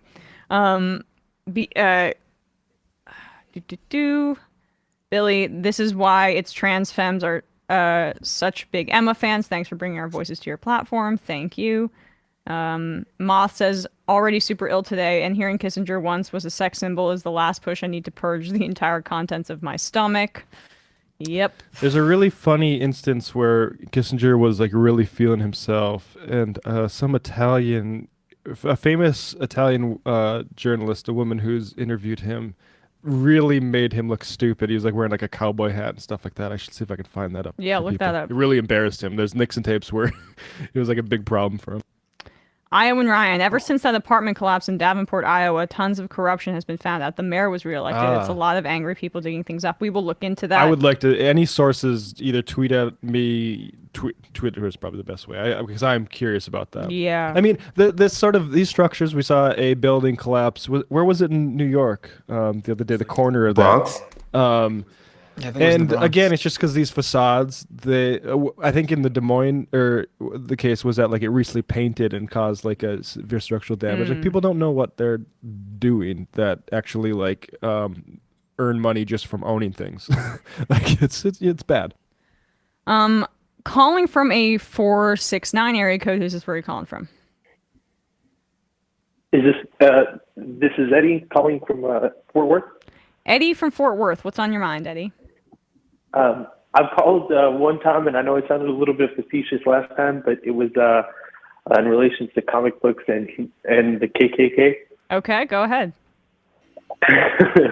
I'm sorry, I know it sounds real crazy, but the reason people don't like to talk about specifically how the KKK ended was because it was such a childish way, and that's the reason why I feel like the right wing primarily likes to focus on kids so much. What do you mean the KKK ended? Here in this country, the KKK was brought down by Superman in the comic books. So what happened was there was a guy that infiltrated the KKK, passed on that information to a comic book writer, and what the comic book writer did was he made a Superman story. Well, I hope that doesn't ban any YouTube laws that I said that comic book character's name. All right. Well, anyway, thank you. Yeah. Anyway, what I was going to say, he then put the comic book out, and what the comic book did was it showed how ridiculous the KKK was and all its practices. And what happened was all the kids grew up seeing how childish that was, but from a kid's perspective. So it'd be kind of like if, I don't know, Sesame Street was laying down some hardcore left-wing stuff. And what that did was it made the kids be like, Dad, you're not cool. You people aren't cool. And the broader implications of that were it allowed for the movements that followed afterwards, the 60s, civil rights, all these other events, or all these other things, because the KKK was very much the actual force behind the patriarchy, the establishment. It was a very physical presence, but it was undermined because kids were able to say, "You guys are just a bunch of losers." All right. Do you have a source on this, caller? Because I've never heard this before. Just look up that comic book character I said beats the KKK, and then that's it. All right. Well, thank you so much, Eddie. Have a good one. Take care. Bye. Okay. So let's do some clips here. All right. Do we want to do this the Harvard thing, or do we want to do okay? But also, to be clear, it was a radio program, not a comic book. Okay. Let's first start actually with this Georgia story. So, saw the story this morning. A teacher in Georgia, a middle school teacher, is being accused of. Here, Binder, you already know where I'm going with this. Yeah, this is an amazingly. I was reading it and I could not believe it. Can I ask? Was this a former Obama official? No, no, but we'll get to that. It's seemingly like I saw some great tweet about that actually saying, like the reason that Obama officials so vociferously pushed back against the notion that he was a secret Muslim was not because it was racist, but because they saw it as an insult. Yeah, I mean, honestly. This guy, maybe he, if you ask him, maybe he says he would have served in a third Obama term if Obama could have one. Stuart Seldowitz, I think they probably maybe they would have, right? But no, this seems to be just a rogue teacher here, a teacher who teaches middle school, who had a student that didn't like an Israeli flag because the student said that they are killing Palestinians right now, which is true. And here's the very measured way in which this teacher allegedly reacted. A local news report here from WMAZ TV in Georgia. Following news out of Warner Robins tonight involving a middle school teacher accused of making terroristic threats. Benjamin Reese is accused of threatening to kill and behead a student after the student asked about an Israeli flag in Reese's classroom. Anthony Montalto joins us in studio to tell you more in tonight's top story. Whoopsie. That's right, Frank Laurie. A few hours ago, the Houston County Sheriff's Office released an incident report on what happened, and it involves profanity and some serious threats. It says nearly 20 students and several teachers heard all or part of the interaction. Now, according to the report, it happened around 3:30 on Thursday, December 7th. 3 students told investigators they were walking down the 7th grade hallway after school. That's when one student noticed an Israeli flag in Reese's classroom and stopped to ask him about it. Good for them. Now, the report says she asked why Reese had it up. He told her he has family in Israel. That's when the report says the student told Reese she found it offensive. She told investigators Reese got angry and started yelling at her. The student left his room, but the report says Reese followed her down the hallway, continuing to yell. Now, we don't know exactly what Reese allegedly said directly to that student, but the report says she and her 2 friends couldn't hear most of what was said. Other teachers and students say they heard him loudly making threats while walking back to his classroom, though, that included profanity and threats to cut her head off and kill her in the parking lot. I'll have more of those details tonight at 11. Back to you. We need more details, I guess. I mean, it seems pretty bad on its face. Just Heated gamer moment. I haven't seen one of those in the news in a while. This is heated Zionist moment, yeah. This guy was talking to a 7th grader. To put this in full perspective, this person, the kid is would approximately be 12 years old. That's how old 7th graders usually are. I cannot imagine a grown adult saying this to a. That's old enough to condemn Hamas. I mean, yeah. Did the 7th grader condemn Hamas? I mean, any second now, the ADL is going to say that the 7th grader committed an anti-Semitic hate crime. It's really stunning, and I did see the whole. They do have exactly what he said. I'm looking for that. Yeah. In the article, yeah, I have it here. I'll read it from this local paper. or local news station. The student says she found the flag offensive, quote, due to Israelis killing Palestinians. Reese then told the student she was being anti-Semitic. After that, several different witnesses independently said, we're going to put this up here, they heard Reese say, quote, he would kick her fucking ass, slit her goddamn throat, and drag her ass outside and cut her head off. A faculty member says she heard Reese say, you don't make an anti-Semitic comment like that to a Jew. The witness says the student responded negatively to Reese, but was not yelling. The witness says the students left the classroom, but Reese followed them down the hallway. The same witness says Reese was later seen returning to his classroom, cursing extremely loudly. The witness says he was yelling that he, quote, should not be spoken to like that because he is a Jew. This is exactly what we are saying with how Zionists, and I'm like, notice I say not Jews. Biden says Zionists, I'm a Zionist. Exactly. Right? Like, this is how they use that sort of thing. Like, now I am licensed to threaten a 7th grader that is under my authority as a teacher of the school. I'm going to cut her head off and kill her in the parking lot. I mean, but it's really right now it's supporters of Israel under threat, because I'm not sure if you saw this, but at Yale and like content warning. Couscous. They changed the salad. They didn't, but they might. From what if they did? From Israeli couscous. Right. To just couscous. I mean, those 3 Palestinian kids in Vermont that got shot were in the keffiyeh by some guy. We await details on that. We already know early on, almost like the week after, a landlord in Chicago killed a Palestinian child underneath that rented in one of his buildings. This exact same thing. Zionists are out of control, and the entire American discourse is all about how scary the word uprising is when you put it into Google Translate and set it to Arabic. And it's pathological, and that's why 20,000 Gazans are going to be murdered by this. Like that there's a direct relationship to that stuff. I mean, this is his white fragility, honestly. Like, I mean, this is how Zionism connects very neatly with white supremacy, and like this kind of entitlement about what we get to do to you because of your inhumanity. Because I know somebody in Israel. Yeah, I mean,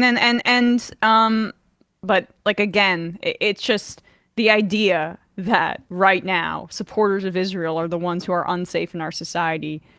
There's anti-Semitic hate crimes that are increasing 100%, but then let's put that in a separate category from Zionists, which is this guy's ideology, just completely distilled. All right, now that we mentioned it, let's do this. Here is a video taken by a Palestinian Harvard graduate, and this was circulating the other day. It's now been confirmed, I believe, that this is Eve Gerber, the wife of Harvard economics professor Jason Furman. I saw it in the Crimson that they have confirmed at this point. And her husband, Jason Furman, was a part of the Obama administration. He was chair of the Council of Economic Advisors under Obama. I will remind you folks that we also played a clip of a former Obama administration foreign policy advisor who is under investigation right now by the city of New York for a hate crime for harassing over and over a halal cart vendor because he was Muslim.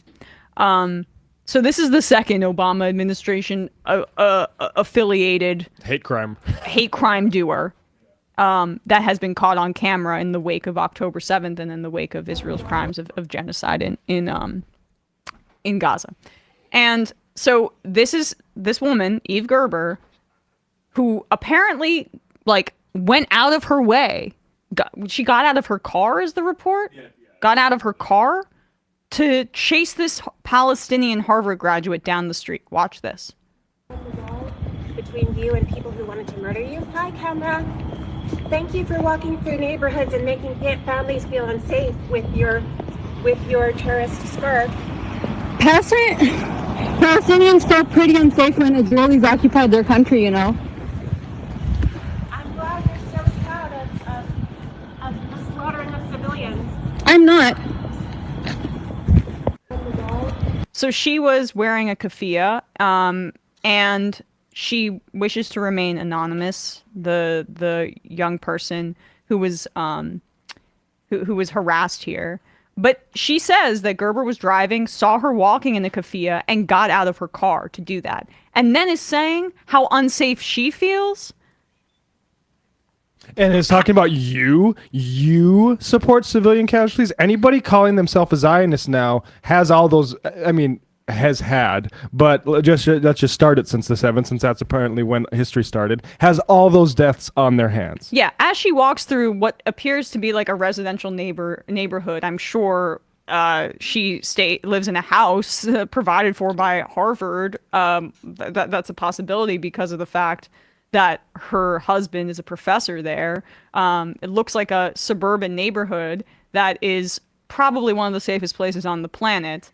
And she says that just the existence, just the fact that somebody walking around in the keffiyeh, just the fact that a Palestinian is in her neighborhood is an unsafe space for her. Like, now we got to be clear what this is. This is some of the most like blatant racism that could ever be on display by Zionists.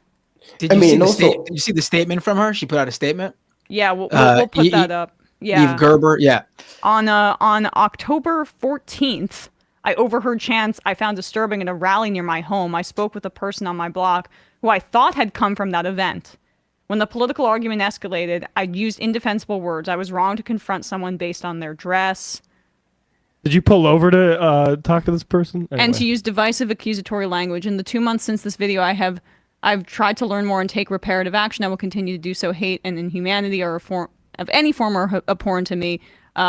I doubt that. I deeply regret what I said and did. Yeah, I just can't get over how she says she's unsafe when she got out of her car to chase a person. If someone was really unsafe and not just motivated by bigotry, they would have stayed in their goddamn car. What I like to do when I'm unsafe by something I see on the side of the road is get out on the side of the road, right. Get out of my car and start pursuing that thing. Right. I mean, a lot of this also seems like an excuse. By this, I mean the painting of Palestinians and Muslim Americans as inherently pro-terrorist, to go back to the kind of explicit Islamophobia that was common in America post 9/11. And how it's just been brewing under the surface since then. You know, you see a lot of the kinds of same harassment of people just like stopping based on how someone's dressed, whether it be a keffiyeh or like a headscarf, to just accuse them of being terrorists. And that's something that we never really, you know, despite Obama being elected back in 2008, we never really came to terms or had a reckoning with just how deeply Islamophobic the country got after 9/11 and how it has just been brewing under the surface the entire time. Oh, that absolutely, and it's coming back full force now. Like, never really left, but I mean, it's now flourishing once again in the mainstream, like it did after post 9/11. I mean, what you're really seeing right now, even while I think optimistically, it's becoming more okay once again in the mainstream for you to express pro-Palestinian views than say it's been in previous years. I would say that there is an expansion, though, of what is considered to be anti-Semitic by pro-Israel Zionist folks, and a lot of those things that are expanding to include are just basic like objects or feelings of Palestinian solidarity. I mean, we got phrases from intifada from the river to the sea being claimed to be anti-Semitic. By the way, Binder, like Israeli officials are literally saying from the Jordan to the sea, there will be an Israeli state. It's like, from the Jordan, what? What Jordan? Well, people will say they don't support that either, as though they're equal things, as though both groups have the capacity and are currently engaging in both of those things, even though in the former case, it doesn't even mean that. Right, and it's expanded even further than that, than language. Okay, so if you want to be careful now, you don't want to use that language. Maybe you'll just show your support with a Palestinian flag or the keffiyeh. Nope, now that's considered a terrorist scarf, and a Palestinian flag means you must support Hamas and what happened on October 7th. And you're seeing it even now go even further to people arguing that you shouldn't even be allowed to say free Palestine. I mean, it's getting to be quite ridiculous. Oh, totally. Yeah, and go ahead. No, I was just going to say too, and it's going to set a dangerous precedent for our civil rights. America has been trying to make protesting or showing solidarity with protesters illegal at the state level, and since Black Lives Matter, but really, for instance, forever since protesting existed, and giving into these sorts of canards about how from the river to the sea is genocidal, or how wearing a headscarf is in fact signaling that you support terrorists, will eventually just come back to bite anyone who wants to protest something that is domestically oriented too. Yeah, right. And I just to Binder's point too about the word intifada, which means uprising. In some translations, it also means shaking off. Others translate it as shaking off in that shaking off oppression of that kind, which I think some people find to be a little bit less inflammatory than uprising. Either way, though, this isn't the same thing that we did see, of course, in post 9/11 America, which is the otherizing of Arabic as a way to continuously dehumanize the Muslim people when, Allah Akbar really just means God is good, God is great. Jihad. And yet, the word jihad as being these kind of incredibly scary terms, and intifada being a call for genocide. It's just completely beyond the pale, and it just serves to make it seem like, Muslims are these scary people coming to get you. Well, last week I even brought up, even if you want to argue that, when you say you have a problem with intifada, that you mean not the dictionary word, but you're talking about the two events there's two historical events described as intifada. Even if you use that, if you look at the death toll on the Israel side, it's 100 some odd deaths, and we're literally saying that word describing those two events that took place over a span of 10 years between the two of them, that resulted in 100 some odd deaths. That means genocide of one people, as we are seeing 17 to 18,000 people on the Palestinian end of things be killed in a 2-month span, and we're saying that that's not genocide, though. Yeah. I mean, it's ludicrous, even if you want to argue that it's the events you're talking about. I mean, you know what word has a bunch more blood, innocent blood on its hands than terrorism is, or intifada is, counterterrorism.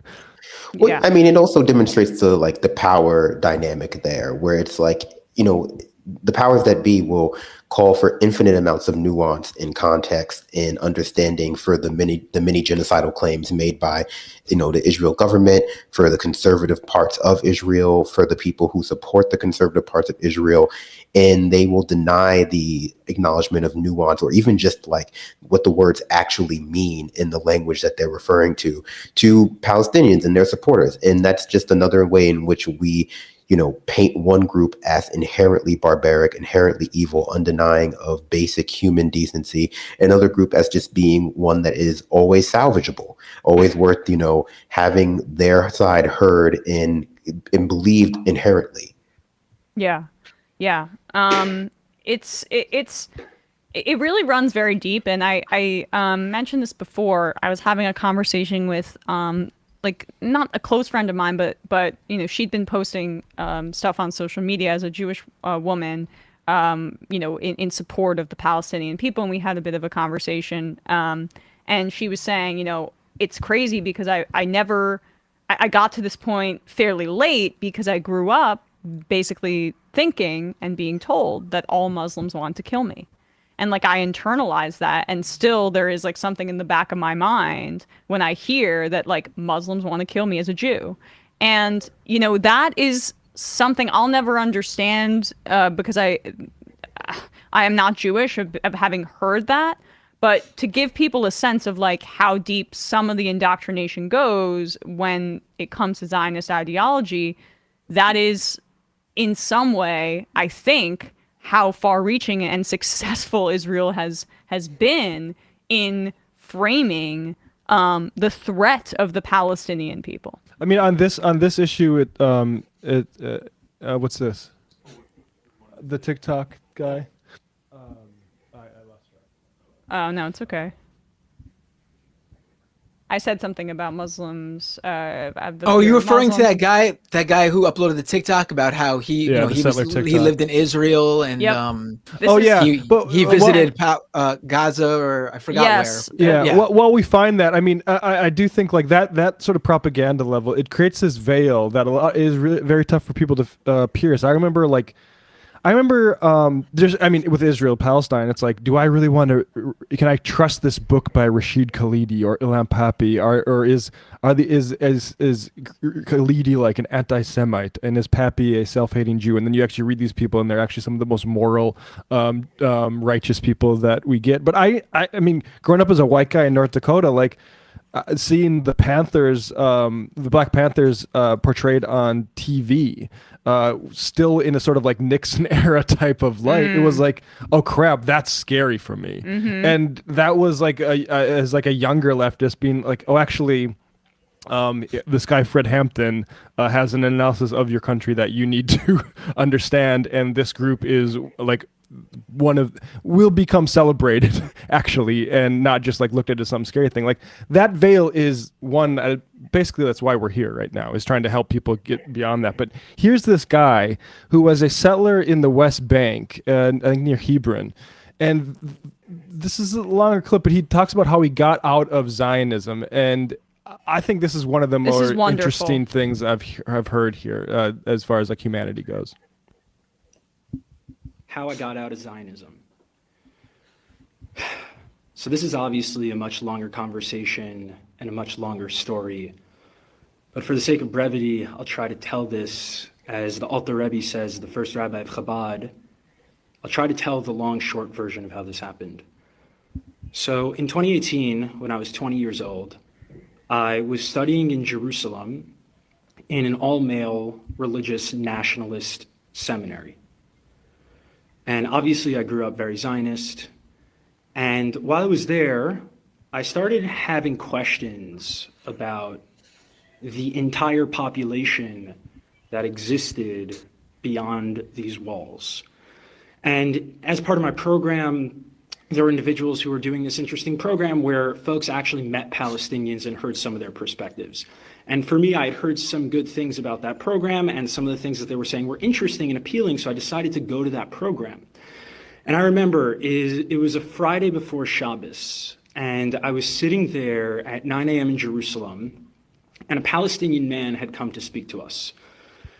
And he was describing how he had to get up at 4:30 a.m. to make it to Jerusalem at 9 a.m. Even though he lived in Ramallah, which is only like 7 miles away. So obviously my brain goes, well, that doesn't make any sense. Surely it shouldn't take you more than 4 hours to go 7 miles.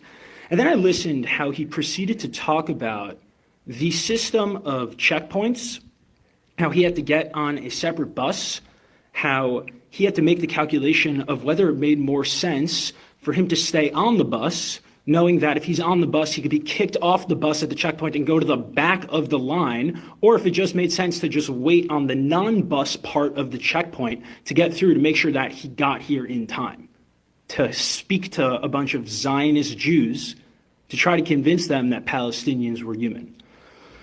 So after the lecture, I went up to him, I was like, dude, this is fucked up. What is going on here? Why didn't no one tell me about this? That moment there, I've been really thinking about the Ta-Nehisi Coates bit, where he's in, I think, the West Bank somewhere, and IDF guy comes up and says, What's your religion? But he says, hey bro, what's your religion? And to hear the sort of apartheid language translated into our modern vernacular fucks me up. Like, I don't know why, but like you expect that to be like some sort of black and white footage, or like like a Technicolor video of some Afrikaner, and to hear it just like as if he's gonna go listen to some like music that like it's wild. And then this is the flip side to that. It's in our vernacular, but overcoming like, some of the most substantial propaganda this world's ever seen. So yeah, just continue. And I was like, can you just like, I didn't even know what I was like, more, just more, tell me more. He took out his ID card and he's like, yeah, I actually have to head back now because if I'm not back by a certain time, my provisional travel status is going to get revoked and I won't be able to leave Ramallah again. And it doesn't matter if the checkpoints held me up, and the checkpoints could take 3 to 4 hours. So I need to head back now. I'm like, dude, it's 10:30 or 11 o'clock. He's like, I can't take any chances. Like, I'm not risking this getting revoked. So I said to him, I was like, I need to know more. He said, well, why don't you come with me to Ramallah? So I'll tell you, the first thought that rose in my mind, it was rising and it said, if I go, you will kill me. Because that was the way I was conditioned. Growing up, for me, Palestinians were terrorists. There was no possibility that a Palestinian was human, and certainly no possibility that Palestinian resistance had nothing to do with Jewish folks, but had to do with the fact that there were settlers kicking Palestinians off their land, upholding apartheid, ethnic cleansing, and genocide.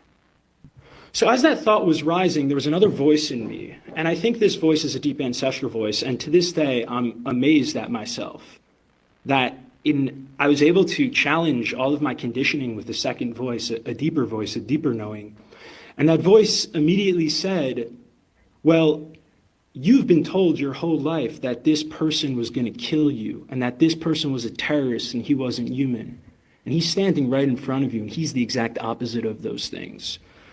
In that moment, I didn't vocalize that thought and I called bullshit and I said, yeah, I'll come. I'll come. I need to see it for myself. Now, as a Zionist kid growing up, this was unheard of. The thought that I could go to a Palestinian town and come back in anything less than a body bag was absurd. So, but he said, you got to come in the next couple of days. So this was Friday. So I had Shabbos in Yerushalayim. And then Sunday is a work day in the Israeli settler colony. So I went to yeshiva. I went to Gemara in the morning. I think we were holding in Kedushin. And then during lunch, I took off my kippah, I put on a hat, and I went to Shar Shechem, which is Damascus Gate. The only place I wasn't allowed to go to when I was in yeshiva, for fear that Palestinians would kill me.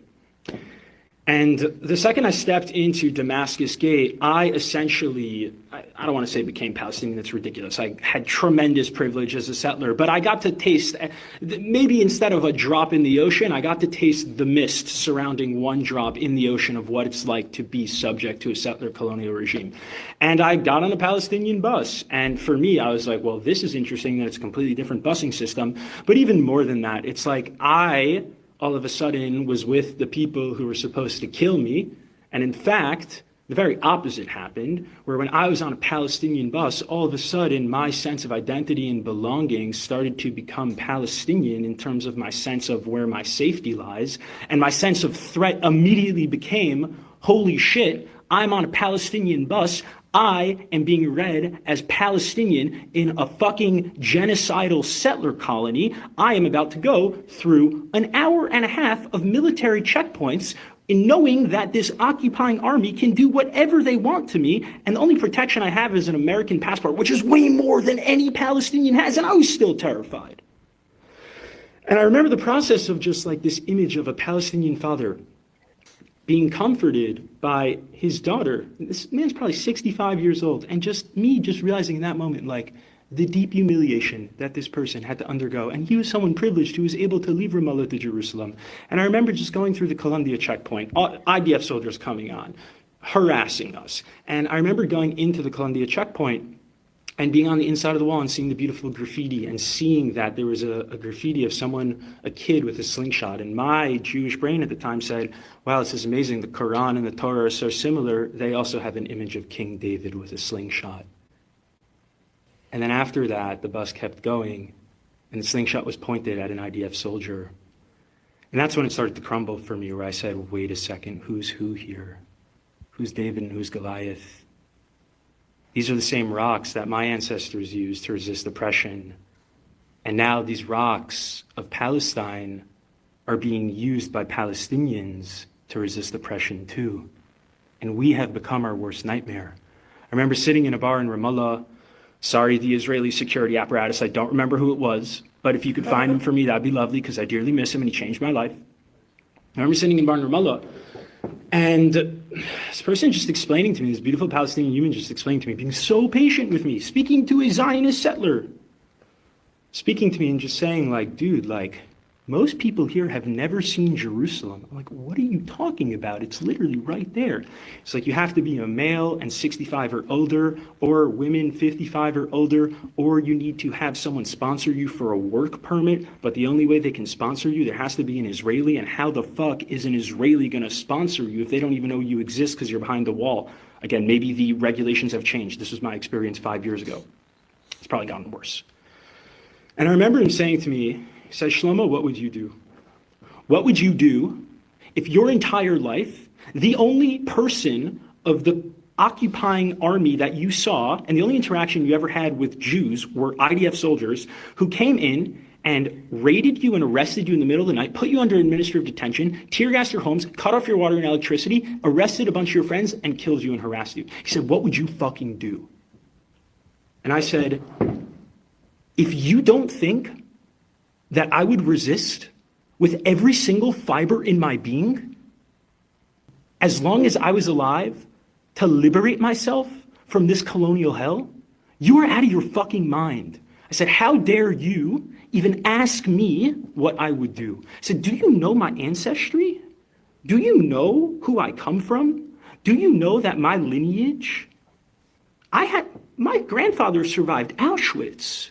Reb Shimon Bar Yochai, Hanukkah. You think I wouldn't fight back? That was after 6 hours. Can you imagine what 18 years, what 30 years does to the psyche of someone like that?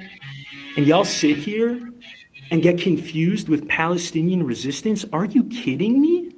All that shows me is that A, you have no idea what the settler colony of Israel is, and B, it's disrespectful. You're disrespecting yourself. Because you're telling me that if you were in that position, you wouldn't fight back. And you would willingly die. And that tells me that if I was in Auschwitz with you, and we were in the bunkers, you wouldn't resist our Nazi captors. And that is someone I don't trust. So let's fucking get it together and start telling the truth, and take this seriously. Let's fucking free Palestine for all people. For all people. Everyone on the land. What a guy. I mean, you just see, though, how it's incredible that in as you say, Matt, in the year 2023, and I guess that was 5 years ago for him, but like that wall and that lack of understanding is still so pervasive, and that explains why 80% of people in Israel right now are in support of the bombing of Gaza, because it's indoctrination. I mean, I would push back against a little bit of what he said at the end there, because a lot of people do know. A lot of people just don't believe that other groups or groups that they've otherized have the right to self-defense. Because if they admitted that, and they admitted at the same time that they are part of the oppressive class, they would be admitting that they have a right to self-defense against them. Because Americans will tell you that if the police come, well, a specific type of American will tell you that if the police came to their house and tried to take their guns, or told their kids what to do, or or if a teacher even tried to ideologically influence their kid Right. with gender ideology, they'd blow their head off with a shotgun. And, some of that is just like, vice posting online, but some of it is true. Like, that's what they imagine themselves to not only be willing to do to ensure like the most tenuous concepts of freedom, but that's their right to do it. They just think that certain groups of people do not have a right to self-defense, and those groups of people happen to be the ones that they view as underclasses to the Western world. And, that there is a self-righteous there. And there's a self-righteousness there that people oftentimes confuse with hypocrisy, because in some ways hypocrisy is a passive thing that you don't realize you're doing, or that has no real moral weight to it. But a lot of people in the West are self-righteous. They just think tyranny for thee, not for me. I mean, that's well said. It's what I was saying earlier about how, Zionism can be viewed as an extension of white supremacy in that way, where, in the same way here in the U.S., right-wingers believe in their ultimate right to, open carry and arm themselves, but get a little bit spooked when you hear of black resistance and wanting to do that, or native resistance too, which I believe in California was the part of the impetus for any conversation about gun control under Reagan. Am I misremembering that? I forget exactly how that situation Don't played take out. that to the bank, but my point still stands, which is we have the right to dominate. I mean, the right wing dream is uprising against the U.S. military, them fighting back for their freedoms as citizens of the land. But then they view a video of a black person not being the perfect ideal arrestee when a cop is pulling them over, and all of a sudden they're like, oh, should have listened to the police officer, it's on you if so you get shot. It's ridiculous. Right. Yeah, but I mean, we'll say, good for that guy for sure. A very powerful ally. And we have to acknowledge that anyone who manages to unveil their eyes from that kind of propaganda is doing the work there. Because unlike white supremacist right-wing propaganda in America, there is a real generational trauma that Jewish people are subject to, that I'm sure makes this kind of propaganda and the way it's wielded by the ethno-fascists in Israel and in the Western world who support Israel even more powerful and even more persuasive, because there's something that you can very easily reference for why it shouldn't, you have to have it. 100%. Ilan Pappy actually does point out, that actually with settler colonial society is as distinct from just colonial, where it's like the French colony or the English colony. Settler colonial societies are often like the Huguenots or what have you, are religiously persecuted minorities that have been oppressed, but like the Puritans, for instance, weren't oppressed, obviously, the same way that Jews were in Europe. So like you say, Brandon, that is a multiplier that does exist in other settler colonial situations, but is, far more pronounced in the situation with Israel. All right, let's go back to the phones. I'm glad we played that. We've been wanting to play that for a while. So, and although it was obviously a 10-minute video on TikTok, I think it was very well worth giving it the space that it needs to kind of absorb that. 100%. Calling from, I think it's an international number, a +52 number. Who's this? Where are you calling from? Oh, Emma? Yes. Hi. Who is this? Oh my God. This is Tommy the Music Guy. He called a while back. At least that's the moniker I'm aiming for. Tommy the what? Yeah, it's a little hard to hear. The Music Guy. The Music Guy. Okay. Are you on a headset? Not anymore. Okay, great. It sounds better now. What's on your mind, Tommy? A lot of things. That was an amazing video you played. Right. It's really. It shows a lot about how it's so hard to get through conservatives in any part of the world unless they experience things for themselves. Mm-hmm. It's pretty tough. Trying to keep it a little light, even though I want to make a comment from our side of the country. I'm from Mexico. But first, my music recommendation. Everybody's coming up with their albums lists for this year. And I've been really disappointed in that. My favorite album hasn't even appeared on the top 10 or anything because it came out in December. Okay. Same day as my wife's birthday. It's actually our favorite artist. If anybody's heard of Little Sims, she's an amazing rapper from the UK. You should really check out her album, No Thank You. Came out 3 days after SZA's SOS. I don't know why they haven't considered Little Sims album, and everybody's putting SZA on the top. But putting that aside, you guys should really listen to it. It's the full album. It's a religious experience. It touches a lot of subjects like family and friendship and spirituality and equality. Okay, we'll check it out. We'll check it out. But what's you're a little bit muffled, so we got to kind of cut to the chase here a little point, bit. though? I will definitely check it out. Go ahead. Okay. Well, I have a quick question then. Maybe I can take it offline. But Republicans always talk about how their policy for the south of the border is basically to not sugarcoating it in any other way, like bomb any part of Mexico that has some cartels and stuff. I mean, is that something real that we should be worried about? Because I follow U.S. politics pretty closely, and I don't remember hearing that kind of policy being so mainstream in a way.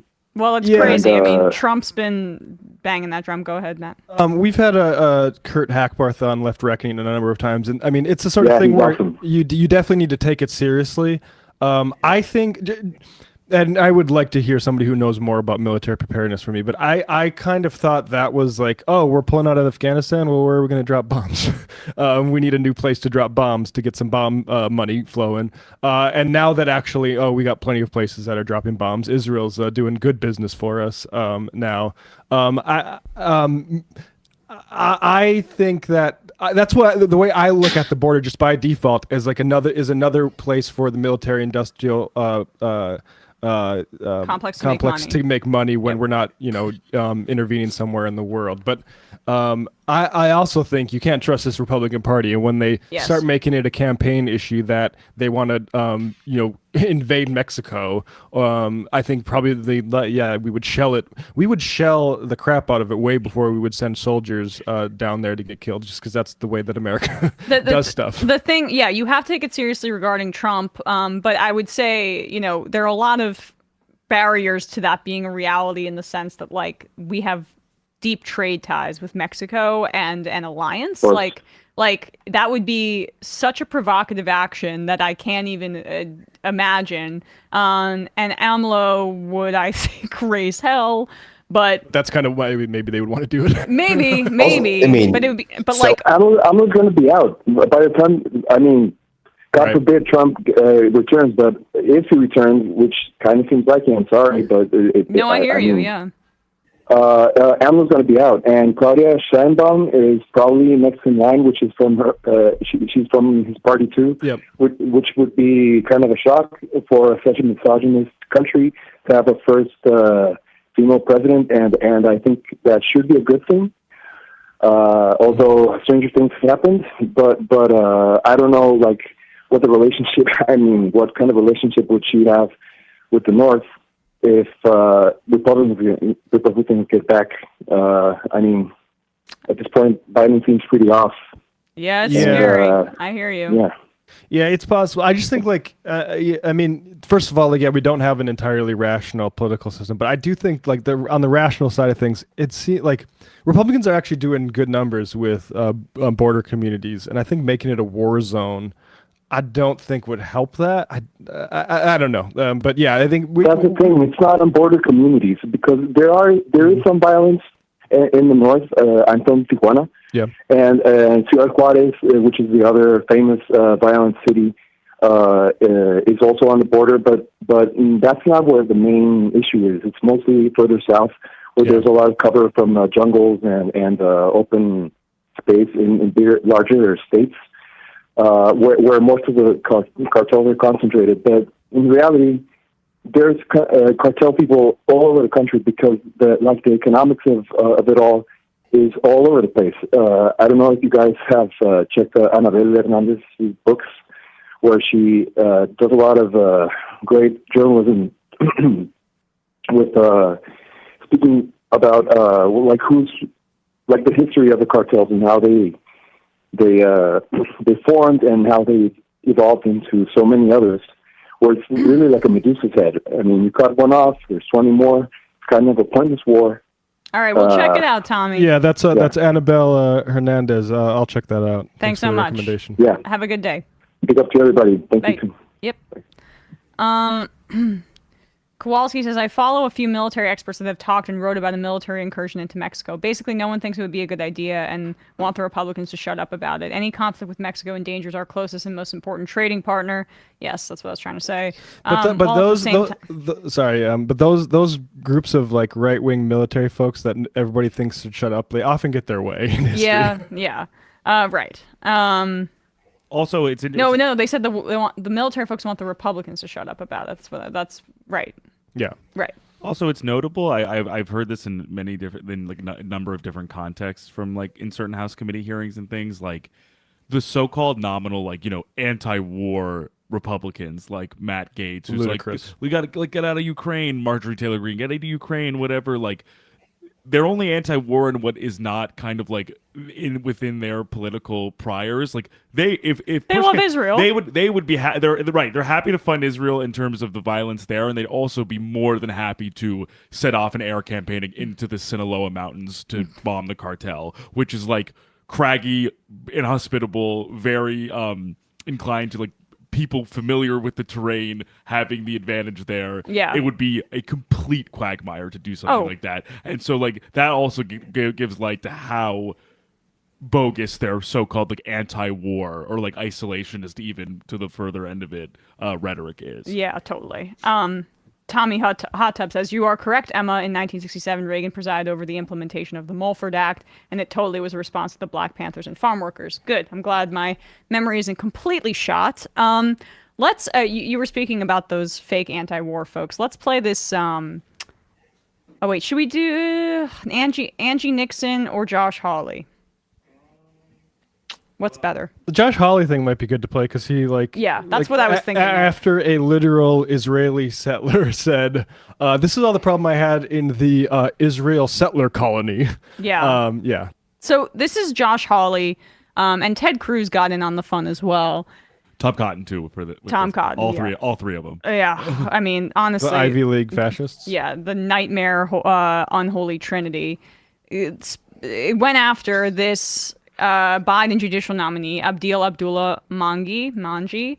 Not sure how to pronounce his last name, but either way, what you really need to know is that he's a Muslim person, and this was enough for them to engage in deeply racist accusations against him. And a little context of this line of questioning, Mangi was the head of an advisory board for a certain organization, and the director of this organization had some critical comments of the Israeli government. The National LGBT Bar Association, because he was on he was an advisory board on that. Whatever. I mean, much of his history is like in law is about fighting discrimination in other forms, and this is Josh Hawley questioning him about basically his loyalty to Israel because of his Muslim identity. If I could just start with you, I just want to make sure I understood your answers to my colleagues, including Senator Cruz. Let me just read you something. I just want to know if you agree with this or not. This should be simple. Here's a statement. The demand to center Israel's right to self-defense, that's in scare quotes, self-defense, erases the colonial context and delegitimizes the Palestinian right to resistance. We are in awe of the Palestinian struggle to resist violent occupation, removal, erasure, and the expansion of Israeli settler colonialism. Do you agree with that, yes or no? I realize you didn't write it, and you may not know who the author is.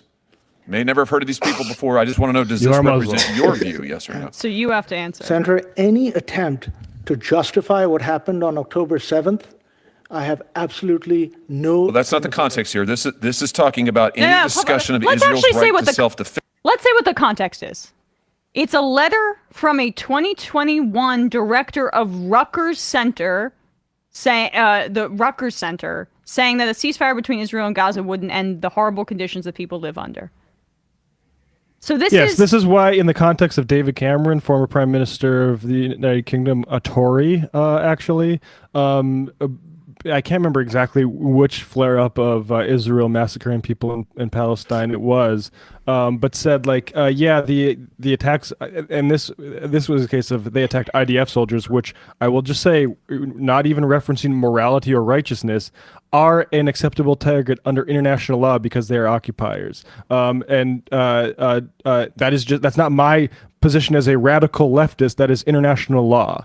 And so yeah, that's the situation here. And this is Red Scare stuff. Yeah. This is Red Scare. Are you sufficiently supportive of Israel because you're a Muslim? Yeah, questioning. This is the Center for Security, Race, and Rights at Rutgers Law School. This is a letter from 2021. Literally not even germane to the October 7th politics of this at all. Yeah, and this man would be, if he's able to get through, the first Muslim on the U.S. Court of Appeals, and this is how the Republicans choose to interrogate Just him. to finish my point about Cameron, he said, yeah, we do need to stop the violence, but also Gaza is an open-air prison. That's when he famously said that. So, yeah.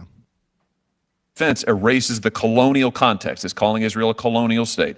So can we just answer my question? Do you agree with this, yes or no? Senator, I don't claim to be an expert on the Middle East. I don't have the historic or regional expertise. Sounds like a maybe. That's a maybe. Maybe you agree? Can we get a yes or a no? This is sickening. He'd say this is a policy question or a question for foreign experts.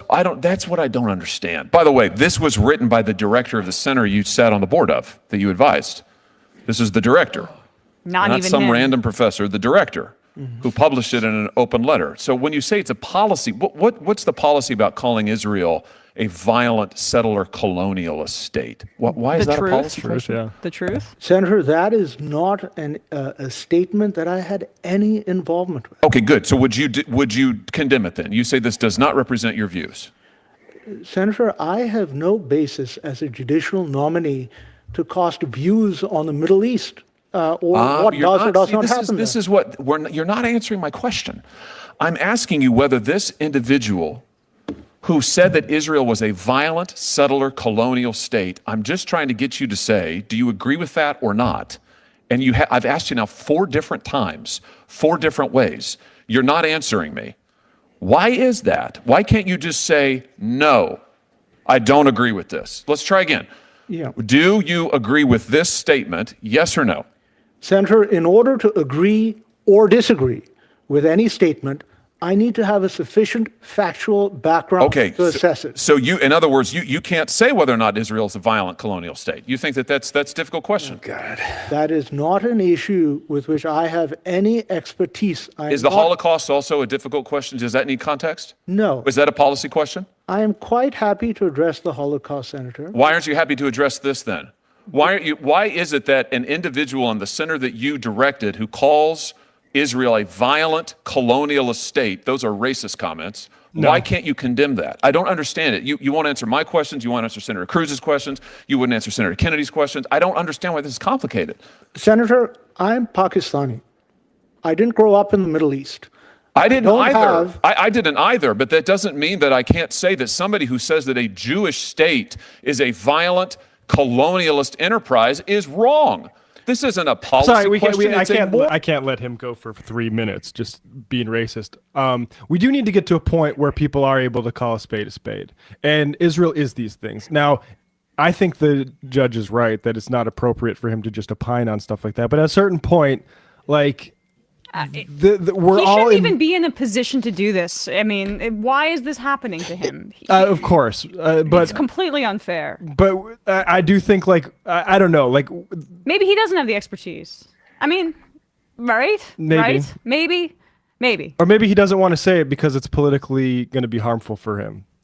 Sure. Which I think is, I don't think that's his fight to break through this. But I think that he's in this position is a failing of people to say, yes, actually, it is a violent settler state. And because all this is this is all snowballed in on this. Yeah, I mean, but the burden is not on the guy who's being racistly interrogated. It's also just a smart way to answer this as a judicial nominee. I mean, who for all he knows, he can come across situations where this could affect if he gets nominated, this could affect something in the future that he has to purvey over. Right. And I'm not saying, like I said, like I don't think this is his fight to win, but I do think the response needs to be more affirmative than this poor guy. It should be actually what Hawley is saying is indicative of Mr. Hawley's inability to grasp reality. And there's not actually an organized political center that is willing to do that. That isn't like just leftists or the occasional historian here or there. I mean, he's being put up for nomination by a Zionist, self-proclaimed Joe Biden. So this is why if he said that, Biden would freaking pull his nomination, don't you think? Yeah. There's a chance Biden would pull his nomination. But this is how our judiciary gets stacked with Zionists or people that are going to be soft on it. I mean, we can play a little bit more. I don't even know why. It would be surprising to me though if Joe Biden even knew what was going on with this. Honestly, well, Biden is still repeating the beheaded babies myth over and over and over and over again. Well, that's because someone told that to him specifically, and it's he's now saying stuck he in his. saw it. He's saying he saw it, and there's no images. Sorry, I'm pissed off. Go on. Well, also, we know for a fact just based on how many, we do have the details in terms of the ages of people who died, and there just simply wasn't anywhere near 40 babies that were even killed to begin with. It was, I believe, single digit. If not, I think it was one under the age of I don't remember the exact age, but only one that you could consider to be an actual baby or something like that. Well, some people could imagine it happening because they're Islamophobic. So that's almost as good as it having actually happened. You know what some people imagined happened, and now we're getting word that actually it might have happened, is a lot of Israeli deaths were a result of friendly fire of overactive response on October 7th that didn't actually care about protecting and getting people back safely. Well, we don't know exactly how many yet to say a lot, but we definitely know that it happened. We don't, but I do know, I can say for certain that the context in which to investigate that sort of thing is not in continued bombing of Gaza. It would be under a ceasefire conditions with independent experts allowed in there, and Israel does not want that. They said that they would be disrespectful. They said it would be disrespectful to the dead to investigate these claims. As, by the way, the Biden administration had been casting aspersions on the death count coming out of Gaza. As first it was 1,400 killed on October 7th. Then it was revised to 1,200. And now it's 1,150? That's counting all the IDF guys too. But we implicitly trust the Israel account of it. Why? Because as they call every male above a certain age, like 13 combatant. They've also claimed that they've killed more than what the Hamas numbers are. So I mean, it doesn't sound like they're kind of proud of the numbers being even higher. So I mean, I don't know. Yeah. Is there any more of this Hawley stuff that we should get to? Or is it just kind of the same shit? I think it's just the same. Yeah. So it's disgusting. Yeah. But Dick Durbin after this basically just submits something into the record of like 200 different Jewish and Jewish women's organizations all supporting this guy's nomination. And just being like, okay. Dick Durbin's had an okay few months recently. But also just as you guys are saying, like literally like the Joe Biden approving, or at least in a cursory way approving this nomination, Jewish organizations approving this nomination, but then in this hearing, 3 of these guys are like, how much of a sympathizer are you with the enemy? Well, it just makes it super clear. Really quick, Brandon. It just makes it super clear that Christian Zionists and evangelical fundamentalists are driving so much of this domestically. Yeah, I was just going to say, and it's not just to keep like people who are explicitly pro-Palestine out of positions of authority in government. Like we saw with that grilling of the heads of those like 3 colleges. It's really just a way for right-wingers to exert a kind of power over institutions that they do not like by draping themselves in a new, more palatable veil of victimhood because they're indexing Israel. And so people who, give credence to QAnon, which is at the very least anti-Semitic adjacent with most of their conspiracies, people who refuse to condemn like actual neo-Nazis in their own state are able to be friends to the downtrodden by basically draping themselves with the Israeli flag. And, Sometimes not literally in the form of John oh yeah, literally, but it's to get the craziest conservatives in positions of authority. People who aren't going to act judiciously, but people who are going to come out and just full-throated be like, yeah, I love ethno-nationalism. I love it. I mean, look how quickly, you brought up the grilling of the three university presidents, which has gripped the nation for this entire week. Obviously, the most important story of the week. The right really won this round in terms of getting exactly what they want in the headlines.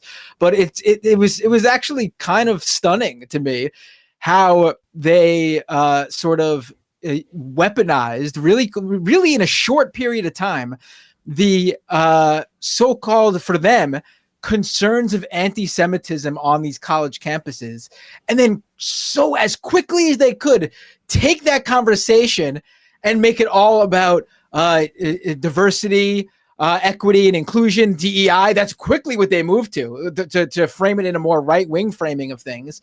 And then to really make sure that we stayed on this topic and didn't go back to the anti-Semitism. All of a sudden it was, oh, did you know the Harvard president is a plagiarist? And all of a sudden conservatives really all of a sudden cared a lot about academic integrity and plagiarism out of the blue. I've never seen them care so much about this before. I know. And I mean, I guess why I'm a little bit, I want more from judges is like, I think that statement by the Rutgers Center, I think legal organizations should take positions like that, because that is actually like what's going on in Israel-Palestine is not a class of civilizations. It is a legal structure that is imposed by the monopoly of force in the world, America and client states like Israel. And before that, it was Britain. Like it is objectively a colony because they didn't just go there on their own, the Zionists. They looked for help for sponsors at the time, the British government, but also the American government and the Russian government, and it would not have happened without that. It is just objective to call it well, it's more right to call it settler colonial than colonial. It's obviously violent. I mean, what decade are you going to point to say it isn't? And then what was the other thing? Violent settler or violent colonial, and I can't even remember what the third thing was. It was violent settler colonial. Yeah, I mean, it is just those things. So yeah. Yeah, like these organizations, judicial organizations, actually can't be agnostic about that sort of stuff. And I don't know where the line is. If you were part of a judicial organization that did make a statement about that, I kind of think like we need to get to a point where we're as willing to address Israel-Palestine as we are willing to address the Holocaust. All right, folks. I thought we'd get to other topics, but alas. I mean, I don't even, not to be too self-congratulatory, but like, I don't even understand. There's like people like fucking Aaron Rupar on Twitter, okay, who are like Democrats and don't even address this. Like, I mean, writers that just pretend it doesn't exist. 80% of the MSNBC hosts. It's more Trump L's. Give me an effing break. Yeah. If you wake up every day and this doesn't make you sick to your fucking stomach and you call yourself a liberal, I don't even want to talk to you anymore. They should be excommunicated from fucking public life. Or I'm sorry, not like that, but like basically, like I don't take them. None of these people should be taken seriously. I'm not gonna. Yeah, go ahead, Brandon. I was gonna say it's also the kind of thing that will eventually be turned against them, in some way, shape, or form, and they will be like, "Woe is me," or "Where did this come from?" or "I can't believe more people aren't speaking out about what's happening to me." And it's those kinds of things that pundits pull, especially op-ed pundits pull in the country, that I think is especially infuriating, where they'll give so much credence to negative ideas that have obvious consequences, and then when it happens to them, they will be surprised that no one is willing to speak out about the latest atrocity going on in their workplace. Well, it sort of did happen. It sort of. I remember, in the early Trump hanging days, up the phones, guys. Go on. The idea that like abortion rights were going to change in this country was like being mocked by like the pundit class, like any sort of like comparison to like, I remember there was a big show at the time, The Handmaid's Tale or whatever. It was like mocked, like, oh, please, this is ridiculous, this is fear mongering. And I mean, here we are, and you're seeing what happens in a very publicized case in Texas where a woman couldn't get an abortion for a fetus that basically had a fatal condition that was going to affect her health and her life and her even ability to have kids in the future. And they were refusing, allowing her to get an abortion to save her, to protect her own health.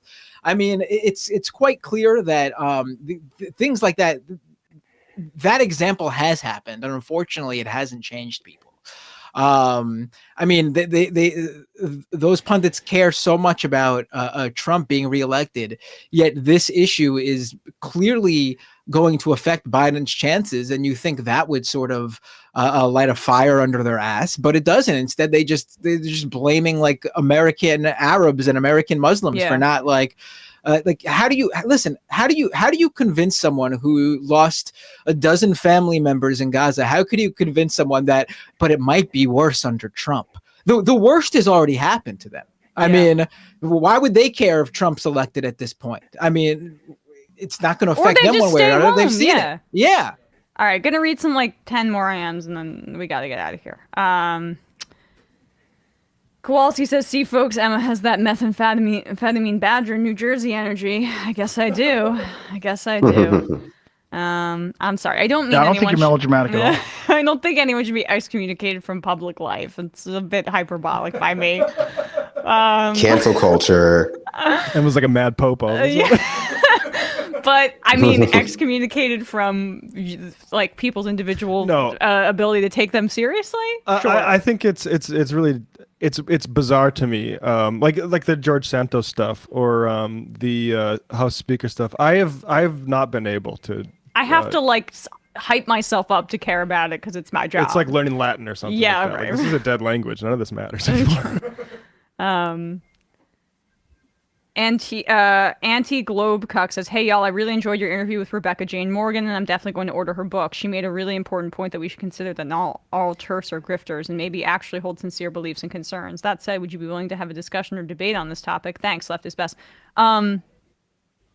With a TERF? With a TERF? I'd debate a TERF. I want to see Emma destroy a TERF so badly. I mean, it would be fun, but I always feel a little uncomfortable because I'm not a trans woman, so like it's a balance. Sincerity of belief amongst TERFs about their TERFness, like sincerity of belief is no indicator of like a good moral standing. A lot of people believe a lot of terrible stuff. True. Like that's part of the fallacy of like as long as you're arguing in good faith, the argument is worth having. A lot of people are just like, sincere ideologues. Acid X Burn says, I want to get the AI terms for the new union contracts in the hands of our software salts, but Blizzard deserves unionized QAs. The world needs unionized QAs for the security and accessibility of it all. AI may be the future, but we've got to inform how ethical it is by showing interest in helping. None of that made any sense. QAs, is that quality assurance, folks? Yeah. Yeah, I mean, the video game industry needs.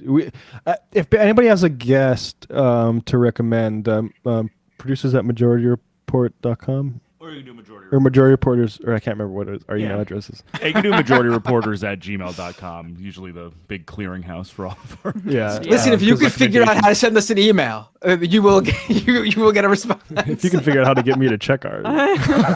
Whoa. Bullprog. I haven't posted much about Palestine on my socials, and the other day I shared a post about calling for the release of some arrested Minneapolis protesters the other day. My family accused me of supporting Hamas. Wow. For protesters here in the U.S., those undercover Hamas protesters. Oh my God. I'm kidding you. I mean, I've had debate with my non-Jewish family members, but just like Democrats, like in my family. That's wild to me. You support Hamas. You support Hamas. It's like whenever I verge on. I mean, it's insane. It's insane. Because they can't. That's what Israel, the Israeli government with Netanyahu out there. Hamas is ISIS or whatever. That's what they were trying to do because they know that the vast majority of their supporters can't argue on the merits. So this is the easiest thing to do. Just you're a Hamas supporter. Yep. You don't have to know anything about.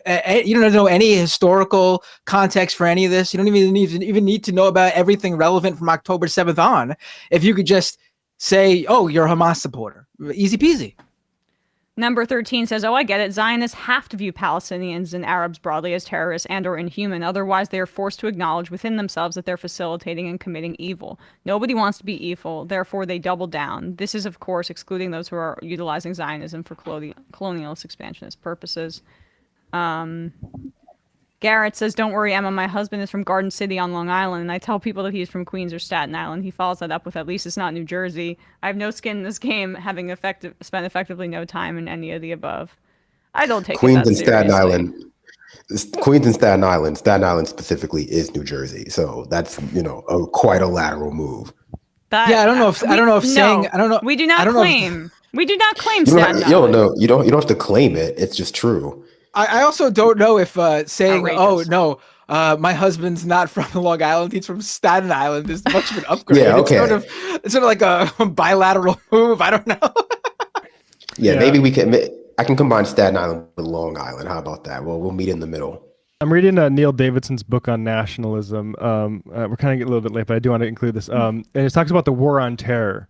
The threat to the Enlightenment is not only from Islamic or Arabic fascism, but from the left that has supposedly capitulated to it. According to Nick Cohen, one of the British-based B-52 liberals, Davidson writes, quote, for the first time since the Enlightenment, a section of the left is allied with religious fanaticism, and for the first time since the Hitler-Stalin Pact, a section of the left has gone soft on fascism. Why has the left behaved this way? Because when confronted with a movement of contemporary imperialism, Islam, blah, blah, blah. But Davidson points out that, even Saddam wasn't like a fundamentalist Muslim. He was a secular autocrat. Yeah.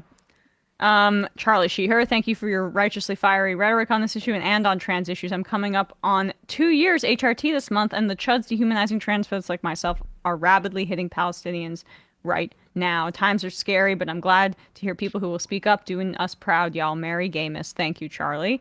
3 more, and then we'll get out of here.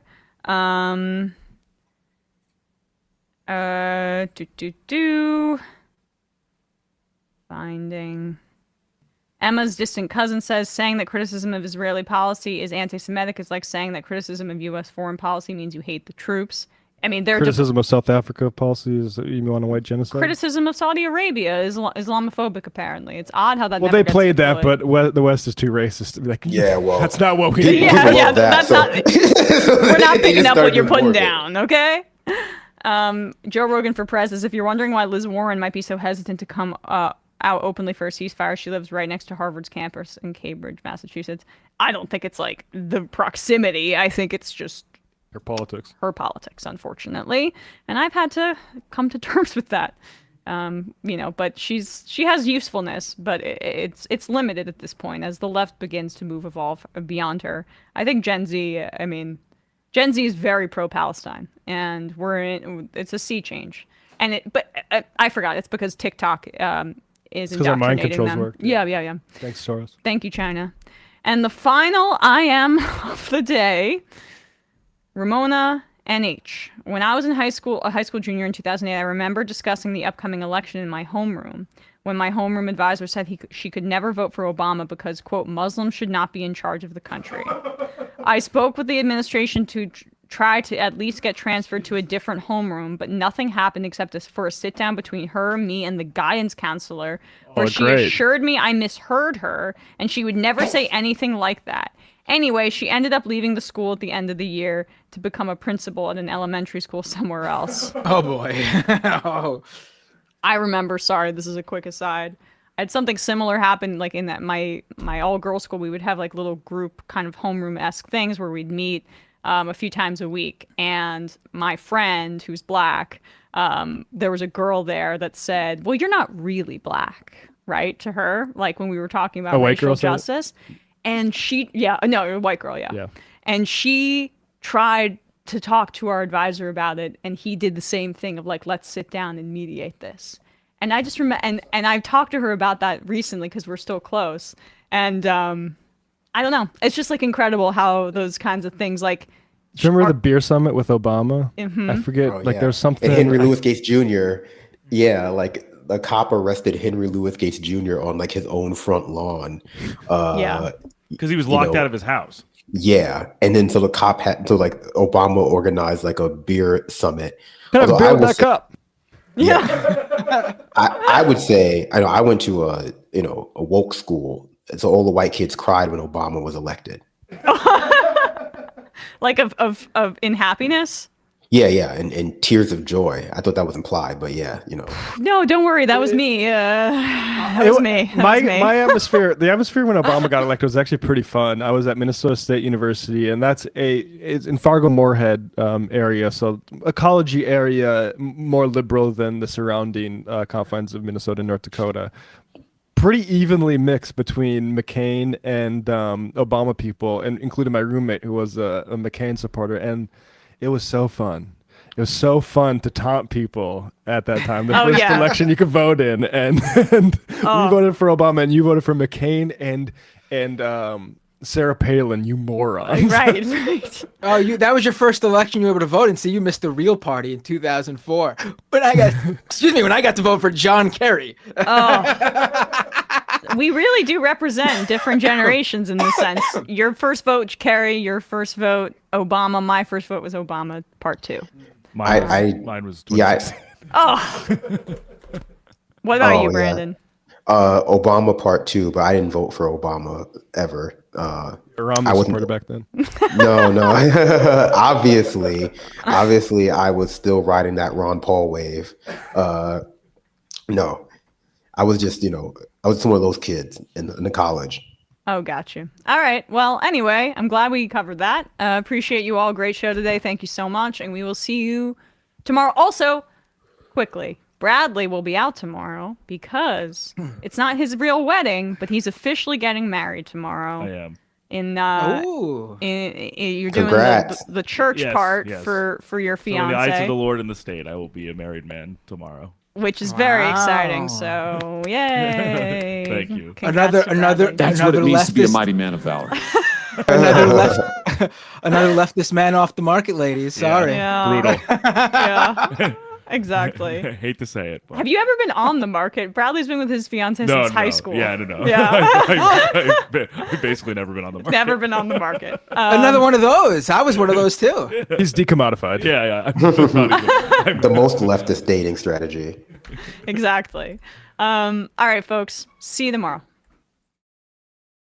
It might take all the strength I got to get to where I want, but I know somehow I'm gonna get there. I wasn't looking when I just got caught between the truth and the light bar, but finding out won't make me feel any better. Yeah, I know the clock is ticking, but the meds are gonna kick in, and my pilot lights shining bright. I get somewhere the choice was made, for the option where you don't get paid, for the road that bends before it finally breaks you. I guess somehow I lost my drive,